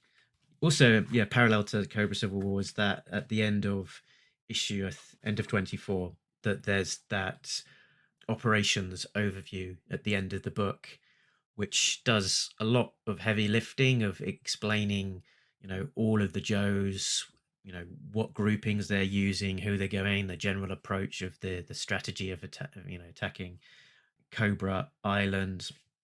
A similar thing was done in the original Cobra Civil War, and in terms of value for money, time spent reading a page, it's a good way of getting a lot of content in there for a reader. Did you guys enjoy seeing that? Green shirts listed aside. I agree with you. It was fun to read. It did recall the team breakdowns from the Cobra Civil War, but it also did too much narrative heavy lifting. Mm-hmm. I liked it. I mean, I appreciated it was in there. I don't have the issues in front of me. The original one, wasn't there a map like of Cobra Island? Yeah. Mm-hmm. And it had like almost like in the Family Circle where you would see a kid's progress traced through the backyard. You had like arrows or Family Circus? Yeah, is that what I said? Bill Keene's. I think you said Family Circle. Sorry, Bill Keene's newspaper strip with Billy wandering around the neighborhood on a dotted line. Didn't that map have something kind of like that? Like, this is where this group's going, and this is where this group's. Like I said, I don't have it in front of me. I haven't seen it for a long time, but this was kind of like that minus the pictures, so it was helpful, if not exciting. Can we? I want to point out something that I like in Badeau's art, which I don't know how clear it has been to me up until this point, but in the first chapter, and to some extent on the cover of the second chapter, he draws Dr. Mindbender as skinny and his face a little more gaunt. Mm-hmm. And I appreciate that, they're not all the same like big heroic body types. And even though the original Dr. Mindbender is like bare-chested and I guess muscular, I'm thinking of that Mike Zeck pinup from yearbook 3 or 4. No, he's a dentist. He's a mad scientist. He doesn't lift weights. So when we see him waking up from his nightmare at the beginning of chapter 1, and I did have a question about the beginning of chapter 1. On the very first page of this entire story, in panel 1, 2, 3, 4, there's a very cool looking science-y bad guy with a bunch of stuff on his chest and a bald head and like a gas mask. And he's one of the Cobra or Coil scientists, like bringing back Mindbender or bringing back Serpentor. So this guy on the very first page of the very first chapter of this arc, who is that? That's that guy from Hellboy that works with the Nazis that brought help. No, never mind. Yeah, I think it's a look that they employ on a few of these coils. So I don't think it's never a named character, but it's one of the Cobra Coil offshoot characters that are split off into the different faction. Something else that I think would help the story flow better, because there are so many factions, and this is the first time we're seeing a lot of these Coil Soldiers. And are these some of these Coil Soldiers? Are they referencing action figures from 2003? No, I think they're entirely invented for the comics. Okay, and so there's a couple of little panels where they kind of like suggest that the transition that has followed, showing there's a panel where there's a group of Cobra soldiers, and then the next panel along is a group of Coil soldiers, and it's kind of showing the evolution of initially they were just basically Cobras who had lost their belief in Cobra Commander and were united behind Serpentor, but that has evolved into them having their own more distinctive look. Yeah, so that page you're referring to with the 2 or 3 panels of visual evolution, I like the attempt. It wasn't enough for me. And, part of why we like G.I. Joe is the costumes and the gear. It's like part of why I like X-Men is the costumes. And I don't want to read an X-Men story where they're all just wearing like jackets and ties. It's like, please, at least if Cyclops is going to be wearing a jacket and tie, he has to have red sunglasses on, because it's like, oh, well, this is a story where they're all like shaved bald and they're all depowered, so Cyclops doesn't even have his red sunglasses on. It's like, well, then I'm not like scratching that itch of seeing these designs. I love that this whole faction, this new faction of Cobra, gets these designs, and they're two or three different sort of kinds of Coil soldiers or troopers or scientists. But imagine if at the end of chapter 1, there were, instead of a letters page, like 2 battle files, profile pages of like Overlord and like Coil Soldier, or like Coil cloning scientist and Coil Soldier. That would be kind of a cheat because it's not in the story, but it'd still be part of the value package of buying this comic. And, I see this conflict in Blaylock's writing, where he has a lot happen, a lot of story, a lot of movement, a lot of characters, a lot of locations. And yet he's also like, again, even at issue 23, 24, 25, his pages are divided into 5, 6, 7, 8, 9 panels. And, like comics in 2000, like, think of Ultimate Marvel, think of Wildstorm in 2000, 2001, 2002, like Warren Ellis and Mark Millar on The Authority, like, quote, widescreen storytelling, Grant Morrison's New X-Men, where you'd have one page with like 4 horizontal panels, and then you turn the page and there's like a 2-page splash, and then you turn the page and there's like a 1-page splash. And, like 2 and 3 issue stories were seemingly getting stretched out to 5 or 6 issues to make for like the graphic novel collection, not like a one satisfying 22-page chapter of a story. And I gotta hand it to Blaylock. Even 2 years into his run, he's still like, every page has a lot of value. But I really needed the story to slow down for a page or two, just so I could like see some Coil soldiers and be introduced to them and like love their costumes. Like, part of why the shorthand of the first few issues of G.I. Joe in 1982, like, there's no like one page where like a Cobra soldier walks in and Cobra Commander's like, yes, let me inspect my soldiers. Your helmet and your costume. It's like, no, as kids we had the toys. Like, we like stared at the painting on the package. We'd seen them in the show. But here, this whole new faction is like introduced in flashback in like 3 or 4 pages. So I need time and space to like see them and sort of appreciate them and love them. And then when they get defeated, I can say, oh no.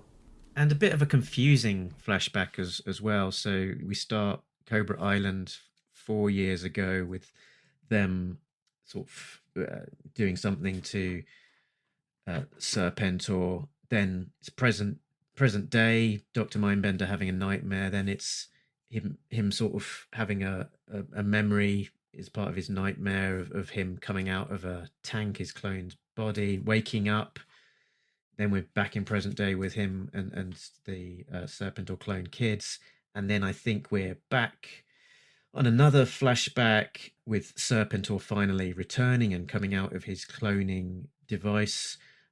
He's been out for 3 years since the Civil War. So yeah, it's not present day because we're a number of years ahead of that they've previously said that it's at least 5 years ahead. And then we are back to present day, and I had to look through those pages a number of times to kind of situate myself as to what was happening and when. And it's not, I guess, trivial to the story, because it's an indication of how long particularly Serpentor has been back and around, and then able to have been working his machinations in the background and building his new forces. So it's a key plot point, but quite muddled in the way that it was presented. After I felt the same way when I was reading those flashbacks, I was thinking, oh, cool. The stuff about Mindbender being conflicted that he's a clone, that's great. Because when he came back toward the end of the Marvel run, that was such a compromise, because when Larry Hama kills him off in the sunken freighter, it's like, cool, like just desserts. And then, a couple years later, there's a new action figure. It's like, I got to find a way to bring him back. And, we didn't really go into that except for, he's cloned and he's back. So that he would have complex feelings about it is great. But when I got to the second chapter of this, the very first page starts with Serpentor and Mindbender on Cobra Island. And I thought, oh, this must be a flashback. This must be like the 4 years ago or the 7 years ago or the 4 months ago. I can't tell. And then the scene just sort of starts with Storm Shadow showing up to save Cobra Commander. And I thought, oh, I guess if it was a flashback, it would have said Gulf of Mexico, Cobra Island 4 years ago. And then I turned the page, and just to echo my previous point about wishing there was more space to see the Coil characters, right? Like, I was thinking of the sort of final battle in issue 25, where there are all these, I think, orange Coil characters that kind of look like the Overlord. But here, Cobra Commander, there's this assassination or kidnapping attempt on Cobra Commander, and Storm Shadow intervenes, and these I don't know who they are's show up on water skis, jet skis, on this dock, and Storm Shadow dispatches them, and Cobra Commander gets away, but then he doesn't get away. And it's like, and some of this is the writing, because there's not a lot of space given to these jet ski guys, and some of this is Tim Seeley's choices. But this entire new, like, quote, action figure design, right? I know it wasn't a toy. This entire new, like, character, like the Cobra Coil jet ski pilots, like the Cobra Commander, like, assassination kidnap squad, shows up, and we never see them from the front, right? Tim Seeley gets to draw them in 4 panels, and we're always seeing them from behind. It's like, 1, who are these guys? I figured it out later. 2, oh, what do they look like? It's like there's no fan art out there on the internet for, like, the Cobra Coil various troopers and soldiers from The Last Stand, because they show up so briefly. Tim, to me, it looks like they're dead. I mean, characters showing up quickly and then dying hasn't. Well, I guess there's not a lot of Cool Breeze or Mangler fan art out there either. So I guess you make a logical point. Okay. While we're on this particular page, with the Coil person capturing Cobra Commander, who we later find out is Xandar, I do have an error detected, which is that Cobra Commander is switching from his cowled look to his helmeted look, and we can see his chin. But later on, when he comes to remove his mask, he has got a second mask underneath. So that is my error, that he should have had a second mask underneath. You can no prize it. Go on. I'll do an error detected. Oh, right. I thought you could no prize it. When he was captured, he had ample time in his prison that he could have taken off the mask, put on another mask, and then re-put on his helmet. There we go. I'll do an error detected a couple pages later. This is still the first chapter of this story on page 9. There's this first panel, which is a tall vertical panel of the Joe convoy, and Damon and Firewall. She's on the left, he's on the right, driving the vehicle, and then the other 3 panels on this page, she's on the left, he's on the right, in the cab of this sort of like new and improved G.I. Joe Havoc. Can we keep on that idea of the Havoc while you've raised it? Yeah. And by the way, Tim, I think she's got, it's a woman's prerogative to change her mind and her seat. The Havoc was, an interesting part of the book. We've kind of remarked before that there's not been a huge amount of focus in the Devil's Due issues generally on the G.I. Joe vehicles.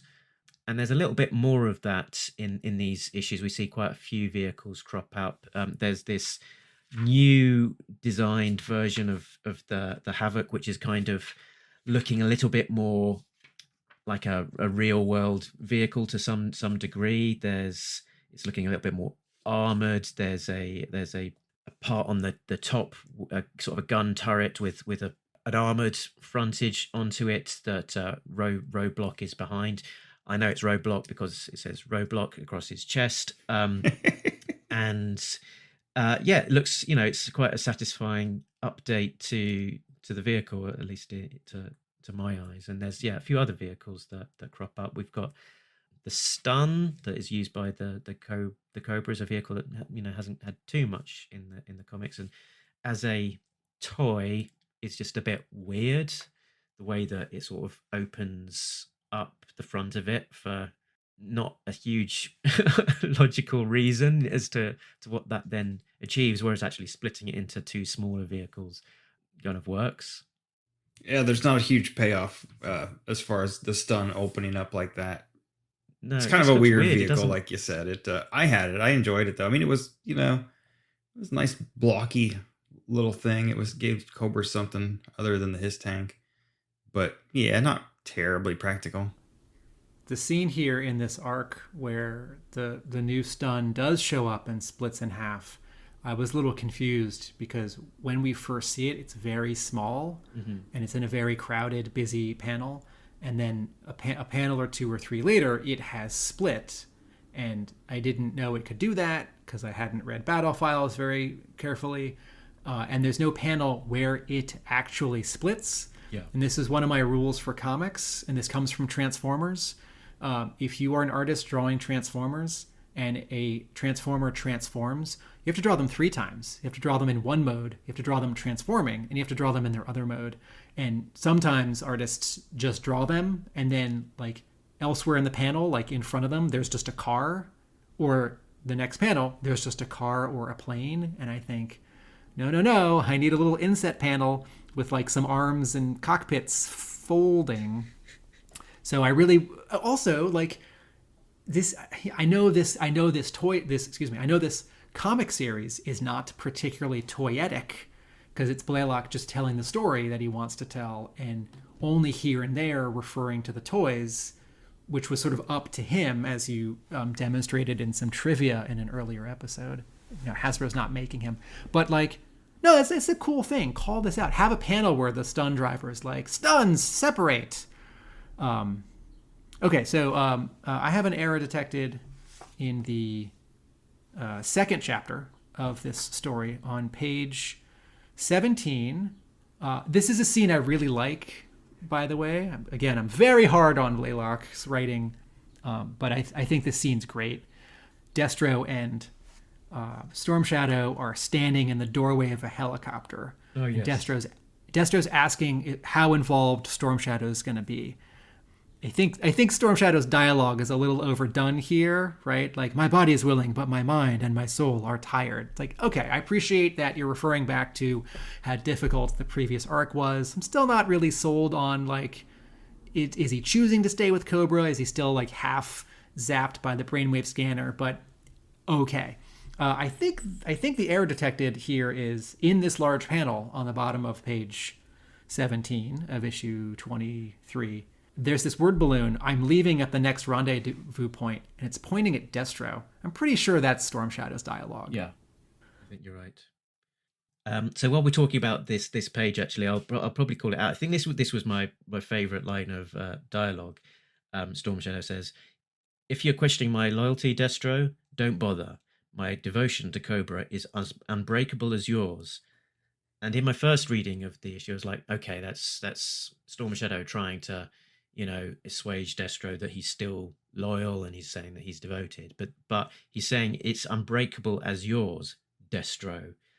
Destro, who has on numerous occasions broken free of Cobra and gone on his own and betrayed Cobra. So, yeah, well said, Storm Shadow.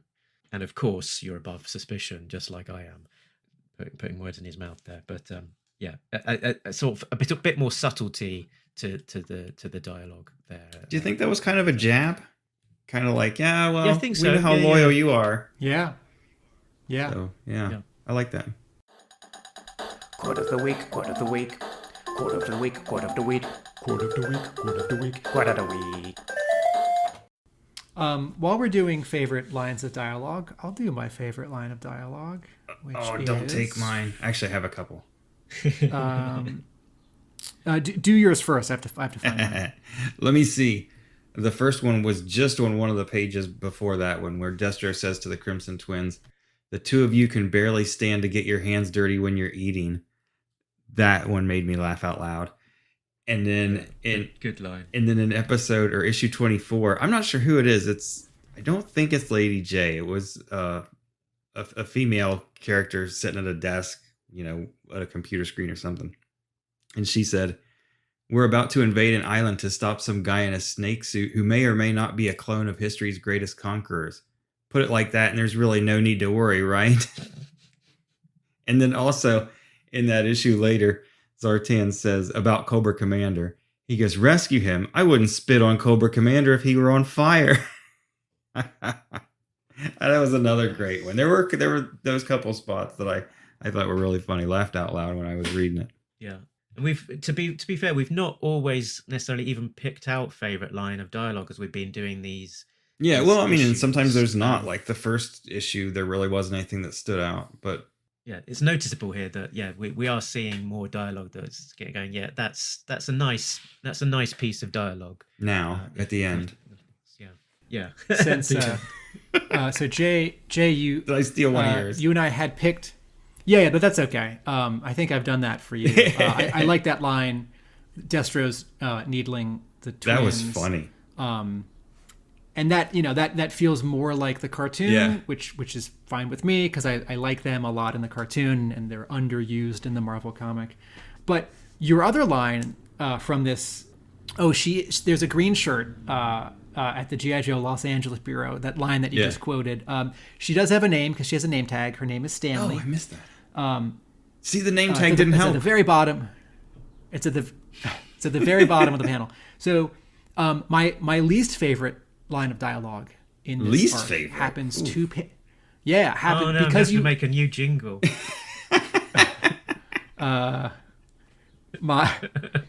This is mild, right? Sing a jingle first, Tim. It's like me whenever I hear a character name dropped in the video. I'm like, I gotta find a page for that. Da-na-na-na-na, Tim doesn't like it. Da-na-na-na-na, someone is talking. Da-na-na-na-na, dialogue's clunky. Da-na-na-na-na, the words are bad.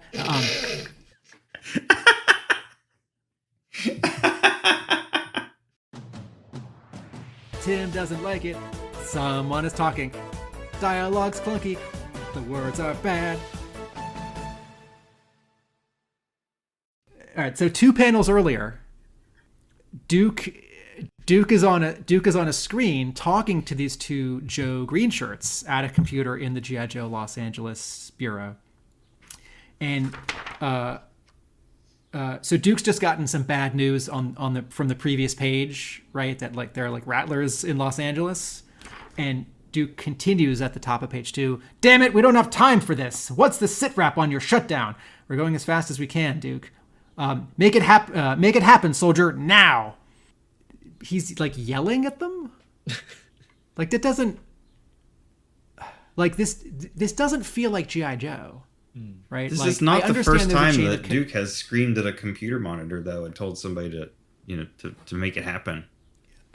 Do you mean in Devil's Due? Yeah, in Devil's Due. Remember the other one was, I think, during the Malfunction arc, because he was still in like his CIA suit, and it was when Sneak Peek called in or something and was getting killed, and Duke is like, I don't know what he said, "Stay on the line" or something like that. That's an order. So if this is an attempt to differentiate Hawk and Duke, right? Like Duke is got like a little bit of a temper or he's more impatient. Like, well, that's fine. Except that Hawk in the final chapter of this issue is like talking to some Joes, tells them what to do, and then adds, that's an order. So he's in effect doing the same thing. So if this is an attempt to differentiate these two characters, it's not. Later on, Duke, there's a scene where Duke is in battle and he's shouting and firing his dual-wielded pistols. He says, "Don't give up! Push until they fall down!" And then it's Overlord gets a bit of wire around his neck and he replies, "Is that how you lead, by shouting slogans and you wonder why you're losing?" There you go. So acknowledgement. You can't just shout at people to get the best out of them. So I thank you for bringing that up. Either Blaylock sees the problem or Overlord does. But I sort of feel like even though there's a chain of command, and even though I feel like the Joes all get along, the Joes all do a good job because the Joes are all the best of the best. And this little bit of dialogue where he's like, Duke is impatient and he's yelling at like subordinates that actually can't do any better or faster. It just sort of rings false. It's like a small thing that doesn't feel like G.I. Joe. And it happens again in the second chapter in this scene on page 11 where Stalker and Scarlet are talking and she's filled with regret for how she left things with Snake Eyes. And Stalker's got a great line of dialogue, right? She says, "I got pretty mad before he left. I said some things." And he says, "Is that all? Shoot, girl. That man's going to marry you." That's great. But then she pulls out a ring and she says, "I need to make sure he knows that this means something to me. Can't get married without your ring, right?" No, that's wrong, Scarlet. You absolutely can't get married without your ring. I feel like, again, this is sort of getting the character wrong and making a woman like overly emotional. No, Scarlet and Snake Eyes have been through, I don't mean this metaphorically, the war together. They've been on the team since the beginning. She was there when he got injured.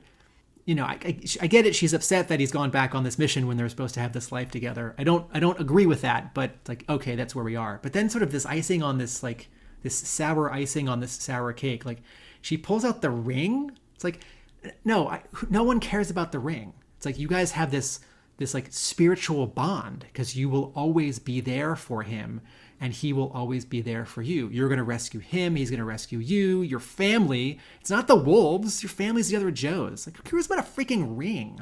And that it's like a prop and that it gets 2 whole panels and that she's worried about it.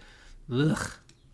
Yeah, we could have done without all of the Scarlet stuff throughout here. I think she's consistently been written bad. Yeah, through the whole thing. I think we've talked about most of the stuff. Let's do some eye spying. I spy with my little eye. Okay, first eye spy from me. We've got a roll call of all of the clones, Serpentors. We've got Ivan, Alexander, Julius, Attilia, Genghis, Vlad, Philip, Napoleon, and Thomas. So, referencing Ivan the Terrible, Alexander the Great, Julius Caesar, Attila the Hun, Genghis Khan, Vlad the Impaler, Philip Windsor, Philip Mountbatten, actually. Who do you think Philip is? There's a few famous Philips from there's a few, King Philips, etc. throughout history. Philip Seymour Hoffman. Alexander the Great. Alexander the Great's father was a Philip. There was a Philip of Spain and whatnot. So it's less obvious to me who Philip would be. Any guesses? I do not have a guess. No. Napoleon, blown apart, and Thomas. And that final Thomas gave me pause to think as well who that might be. And I think that might be Thomas Arashikage. Oh, it could be. Because of past, he was part of that Serpentor DNA soup. Yeah. Or is it Thomas Paine? This brings up an interesting idea that even as Blaylock is cramming in a lot and seeing himself out, he is leaving some breadcrumbs for Brandon Jorwa to perhaps pick up. So that might be one of them. And then another is when Mercer shows up in chapter 2 on page 13.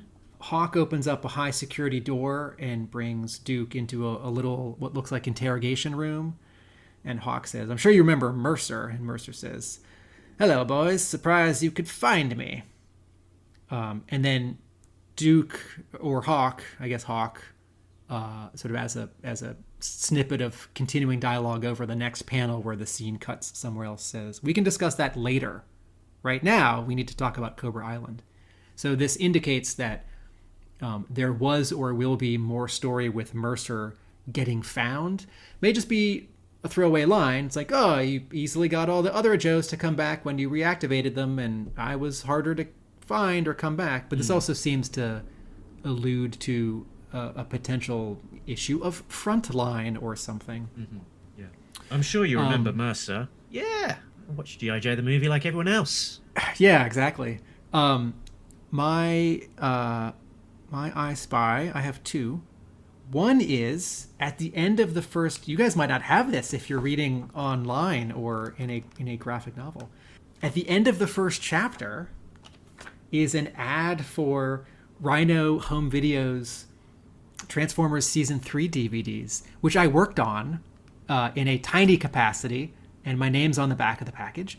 And the Rhino DVDs make me a little sad because Rhino subcontracted out some sound work to a company in, I think it was Michigan, and they remixed G.I. Joe and Transformers episodes in Dolby 5.1 and added sound effects, and then said they didn't, which made a handful of fans like me very grumpy. So I've kept all my Rhino, G.I. Joe, and Transformers DVDs because of the great bonus features. And they did do a tremendous job remastering the picture. But the Shout Factory DVDs are tops because they restored the original audio. Okay, and then my other I Spy is in the final chapter in issue 25 on page 7. The Joes are landing on the beach with 2 whales and some regular Navy ships behind them, and some Coil forces are on the beach trying to repel them. And in panel 1, 2, 3, Duke has 3 balloons of dialogue, and he's drawn in a tiny round inset panel, which has a little, I don't even know what you call it. It's like sort of a magnifying glass effect. Yeah. A call out to where he's actually in the, is it the Slam? That's the mini tank that's disembarking from... Armadillo, isn't it? Armadillo, thank you. From the whale. And that's one of those little language of comics things that you can do and that like most artists sort of never get around to doing. You like have a little visual zoom in on something as an inset panel. So that's fun. Very good. And now let me give credit where credit's due. Good job, Tim Seeley. That's great. Nice. I had in issue 22, there's a rhyming roadblock that we don't always get in the comic books. You can tell it's roadblock because he has roadblock written across his chest. He says, "Quit clowning, for I have to come down and start some pounding." There you go. I also had Firefly doing a backflip off of his stun cycle before it explodes. And that's a scene that I believe was replicated in part in one of the second G.I. Joe movie, which would be Retaliation, wouldn't it? Yeah. And I think they did have access to the Devil's Due comics as they're making. Not only did they have access to the Devil's Due comics, it looks like they were paying more attention to the Devil's Due comics than the Marvel comics. Okay. And last I Spy from me was Serpentor quoting, or dialoguing and saying, "Cry havoc and let's slip the dogs of war." Which I believe that's a famous Klingon quote from Star Trek VI. Probably. The undiscovered country. I think General Chang is mocking Kirk in Star Trek VI with that famous Klingon line. Yeah, it loses something from the translation. That's probably from Klingon to English. Very good, Jay. So Serpentor, what I was going to say, of course, was that in Serpentor's spare time, he has, of course, been catching up on lots of Star Trek. You got to catch up on the important stuff. Or maybe if I finish off what I was actually referring to, it was of course Mark Antony, Act 3, Scene 1, line 273 of William Shakespeare's Julius Caesar. And so Serpentor would of course know the dialogue from that play, given that he was Julius Caesar in a former life. Although I just want to point out, I don't know that Shakespeare was necessarily there and recording his exact dialogue word for word. It may have been invented.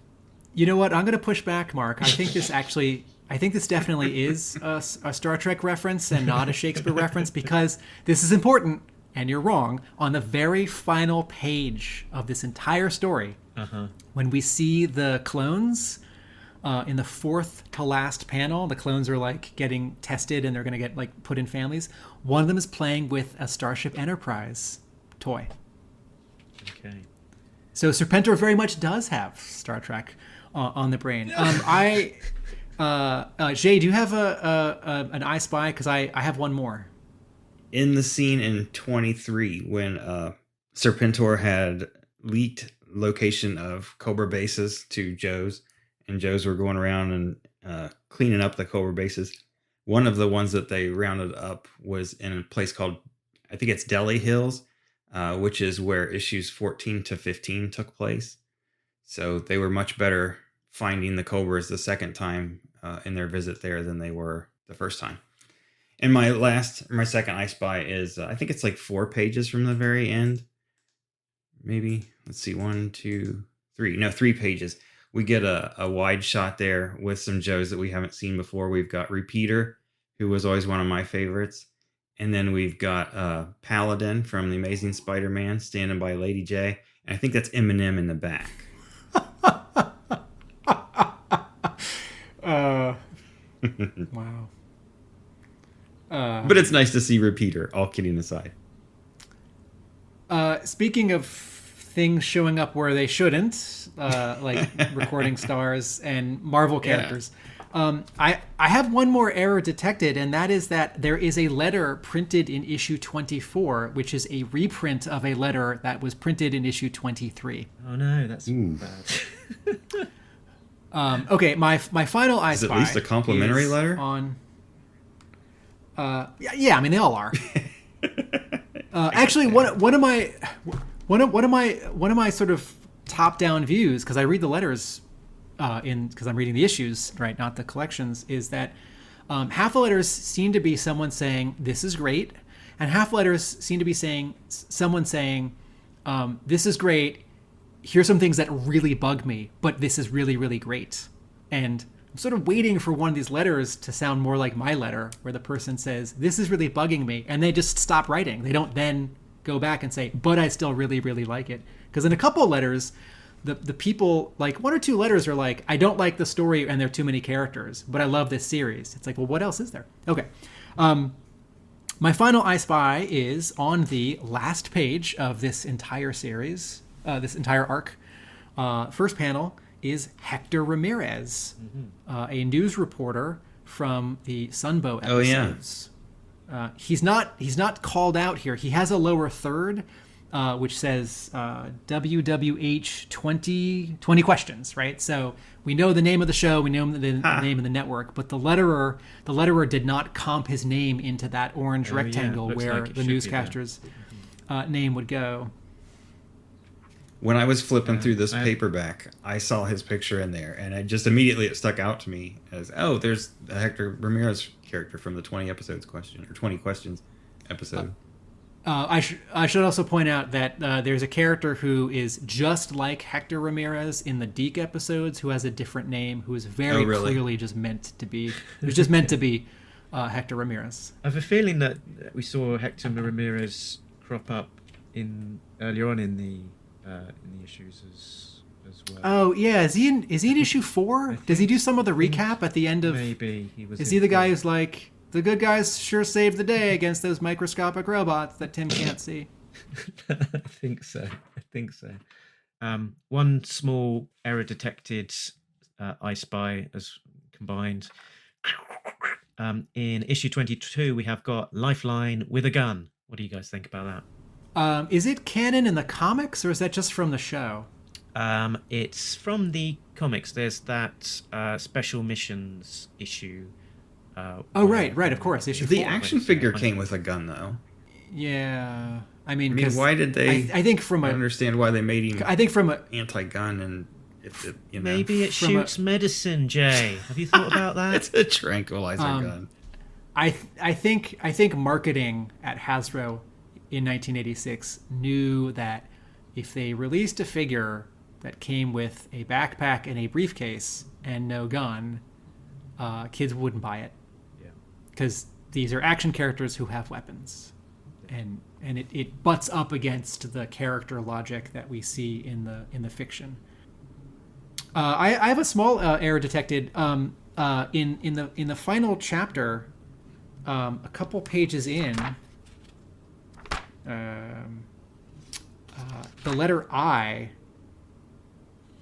Was it chapter 3? I didn't write this one down.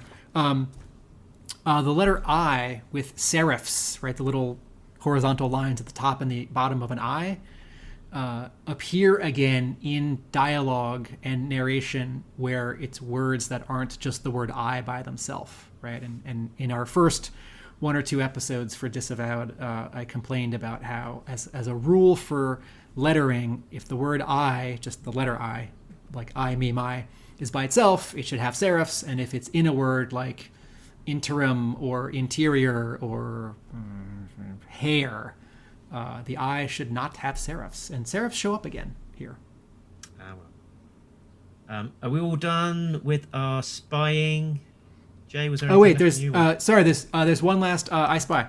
In issue 24, Blackgate Prison gets mentioned. Blackgate Prison is sort of something in DC, isn't it? Yeah, it's in DC, but it's also in the second G.I. Joe animated miniseries. Huh.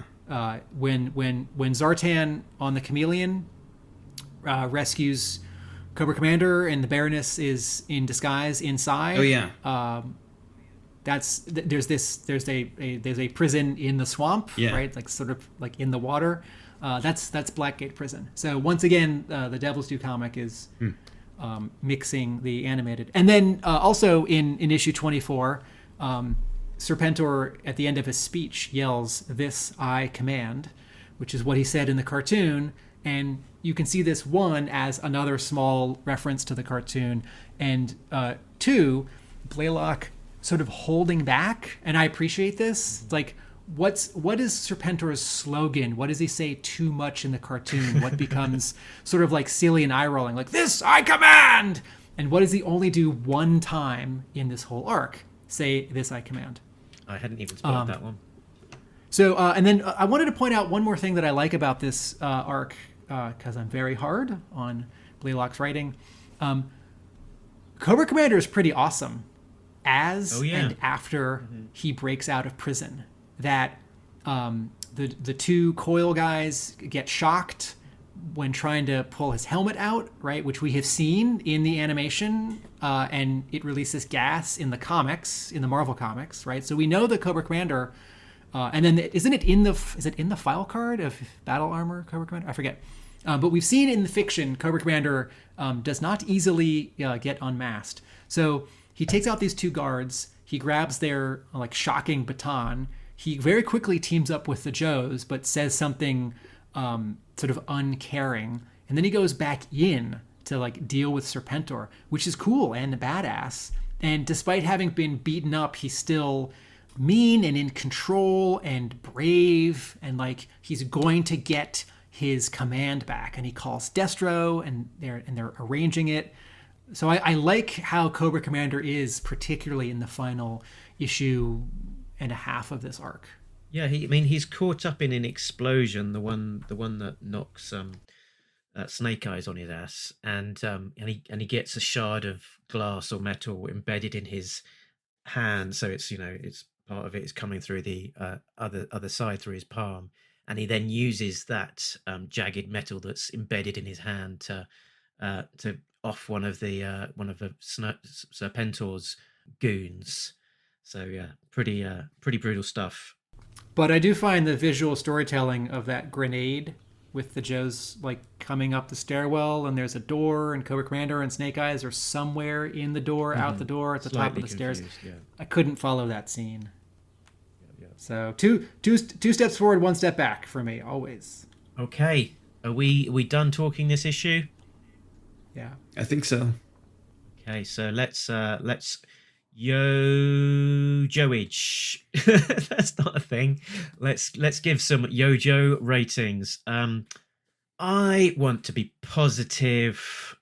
I think I'm gonna go quite high. I think I'm gonna go like 7.5.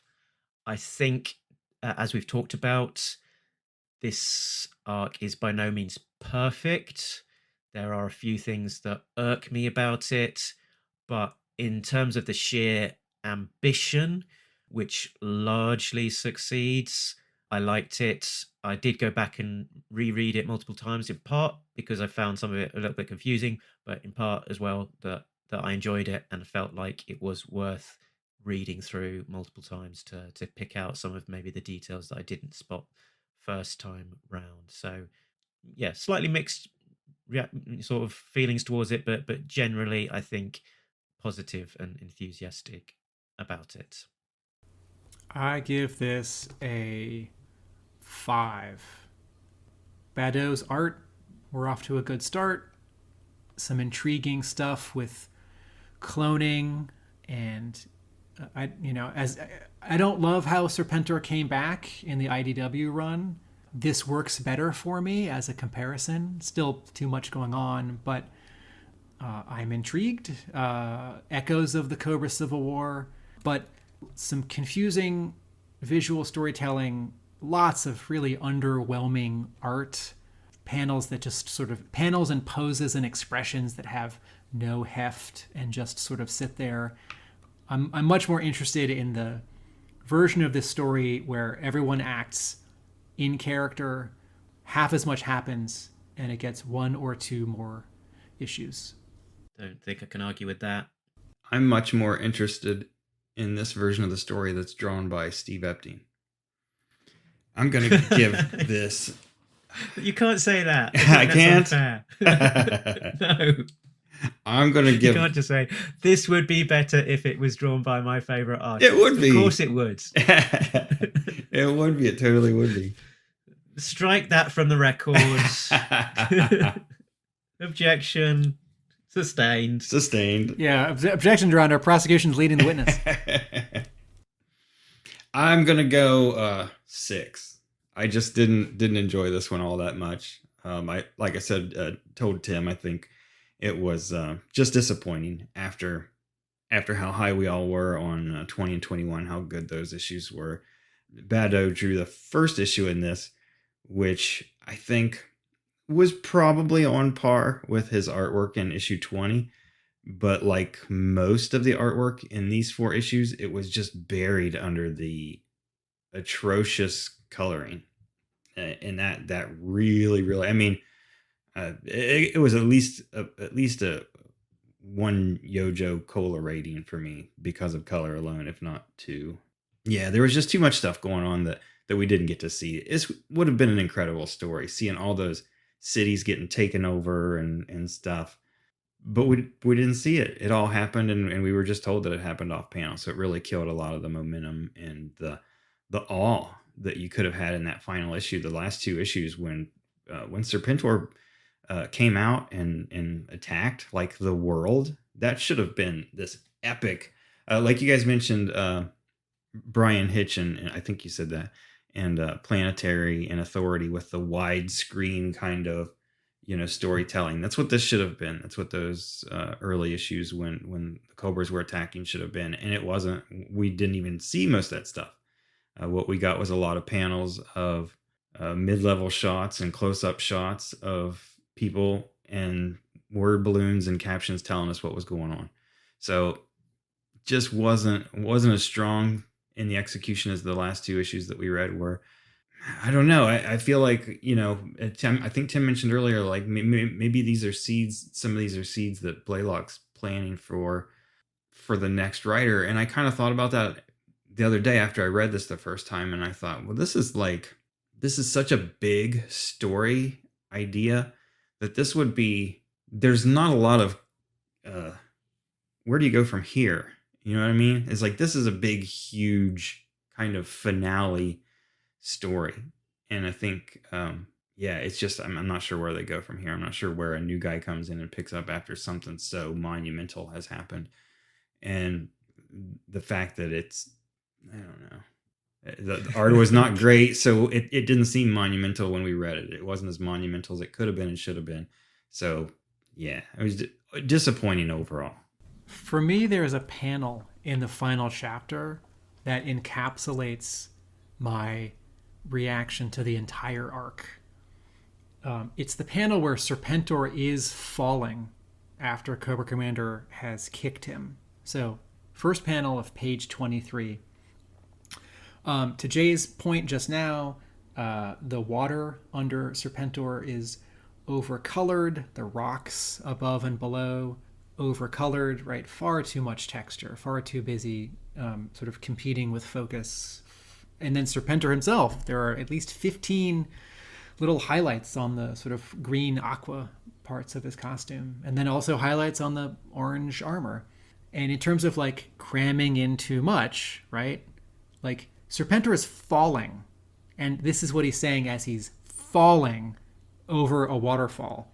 If I shall perish this day, then so shall all. None of you shall live to bear my legacy. Boop, beep, boop, as he pushes some buttons on his wrist. So what I see here is too much happening for the amount of space that's been given it, right? And I know that with comics, there's an organic push and pull where you might have like a moment where it's wordless and someone's just thinking and you're sort of supposed to like sit on that panel for longer.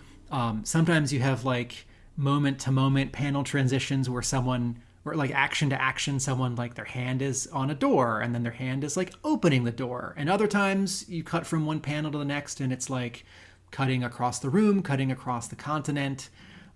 And then in terms of like it sort of not being emotionally satisfying, what he's saying here is like a thing that we've seen before. It's like Skeletor says this in He-Man, like if I can't have the red crystal of so-and-so, no one can. Like Serpentor says this in a 1986 episode, right? It's like, if Cobra cannot have the antimatter reactor, then no one can. He pushes the button, blows it up, and then the Cobra like battleship crashes into the flag, and they both sink underwater.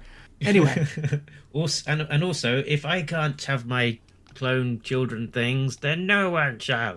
Yeah, and it's just all overdone, I think, is what you're trying to say. And that panel is a perfect example of it. Just the water, the texture in the water alone doesn't need to be there. And all it does is just visually clutter up your image. I can't stress or forget at all what you said earlier, Tim, that your eyes hurt looking at one of the covers. That's the way mine were after reading the entire arc. And it was because it was just, the color is so, I don't know, is it as bad or worse than the reinstated arc? It'd be a tough competition.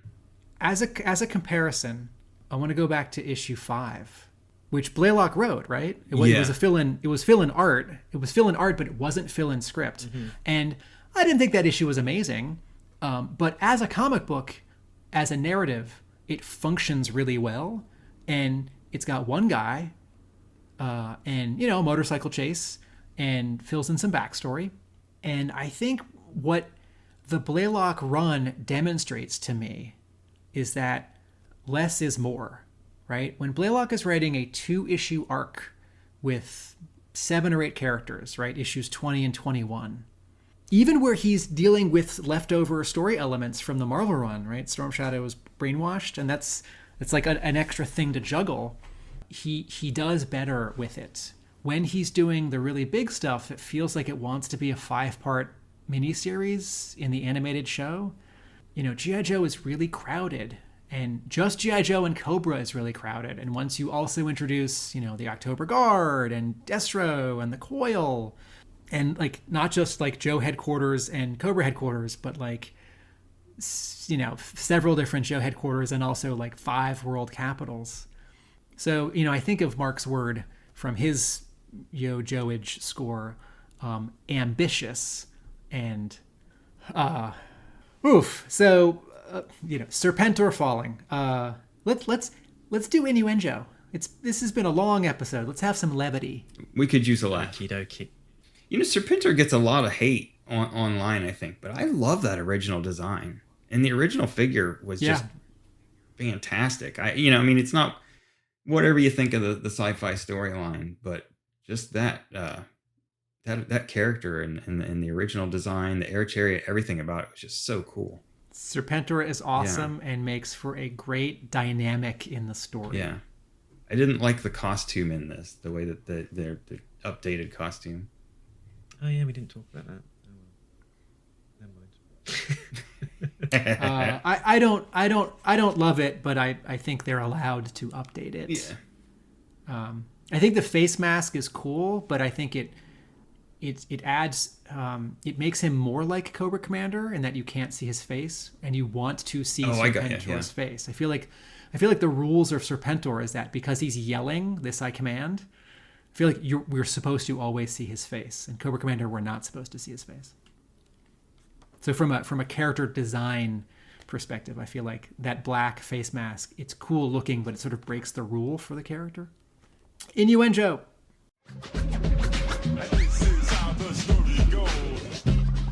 Attention. At this moment, you are now listening to Talking innuendo. If you are offended by words like Sucking, flesh wound. Willy, Pete. Balls, crystal balls. Hypno shield. whatever, take the tape out now. This is not a pop album. And by the way, suck my Grandmother's brick in a Prada handbag. Innuendo. So, if you're in the right frame of mind, specifically dirty, juvenile, silly frame of mind, hello, then G.I. Joe names can sometimes sound a little bit dirty. So the challenge here is, can I get through a list of 5 G.I. Joe names without making my co-hosts titter? I'm just going to guess, based on our conversation, I'm just going to guess the first one. I'm going to say this to Jay. Serpentor. Jay. Okay. Sorry, go ahead, Mark. Okay, stop laughing. We've got to have a clean baseline so that I can actually tell when you're laughing at silly name rather than just laughing generally from insanity of delirium, this last couple of hours of discussion. Yeah, of just being so dog-tired that you eyes just and ears bleeding now. The plot. Yeah. Okay, here we're gonna go. Rapid fire. Eels. Bazooka. What? I almost broke on rapid fire. I did smile at rapid fire. How is it that Bazooka did it? Crikey. Again, I gotta keep it clean. I'm not saying anything. I think I primed the pump with Serpentor. Prime the pump. Good lord. This sort of thing's not my bag, baby. I think Jay's a little punch drunk from the episode. Lack of sleep. Yeah. Oh dear. Probably.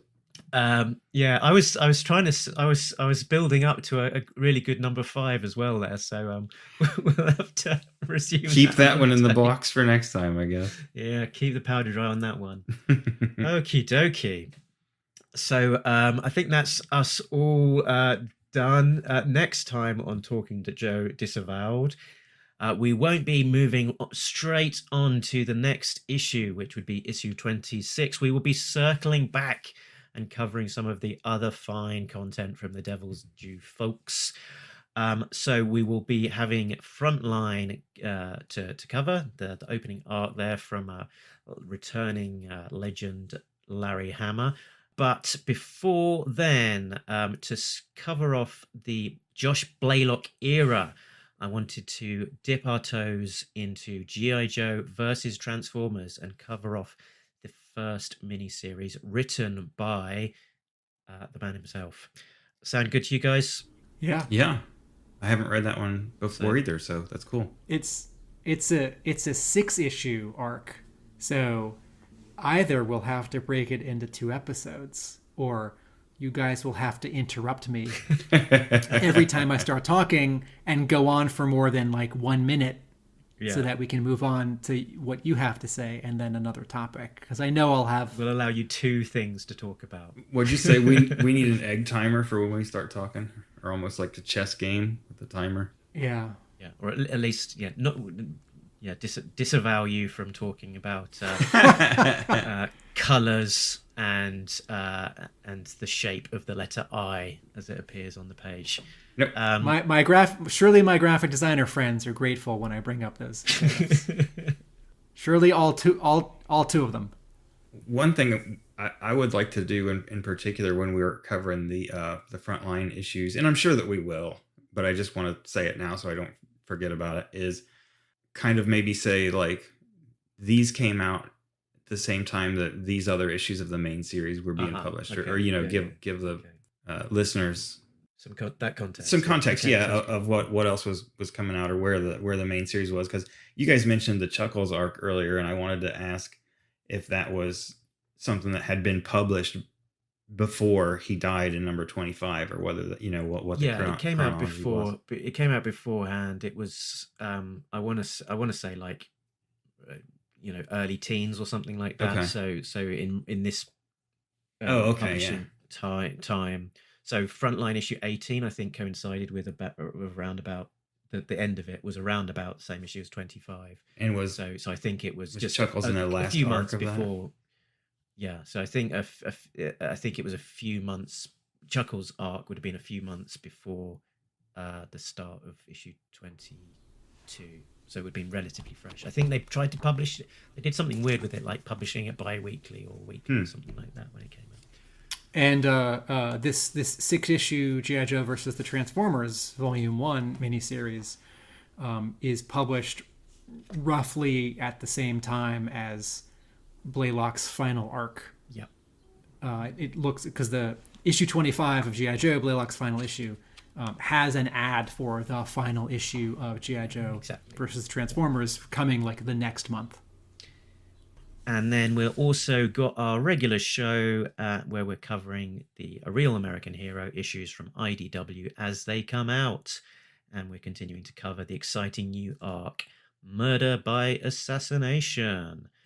So where can people find you guys? Tim? Instagram, A Real American Book. Facebook, A Real American Book. And arealamericanbook.com. And I can find Jay being dragged out in some sort of restraining device into the back of a white van, cackling as he's being led away. Probably. But if you're not able to capture that in real time, where else can people find you, Jay? Break Room Sketches on Facebook. Easy peasy. You can find us in all of the usual places. talkingjoe.co.uk is the website that has all of those places, the links to Facebook, Twitter, Instagram, contact us, and also Patreon. A big thanks to all of our backers, Richard, Sam, Jay, Bill, Christopher, and Justin, who are getting access to episodes early, as well as the occasional piece of exclusive content. Whew. So that's a long one, but when all is said and done, you can catch us down the road. Because we've been talking Joe. And we're all out of Joes. Laters.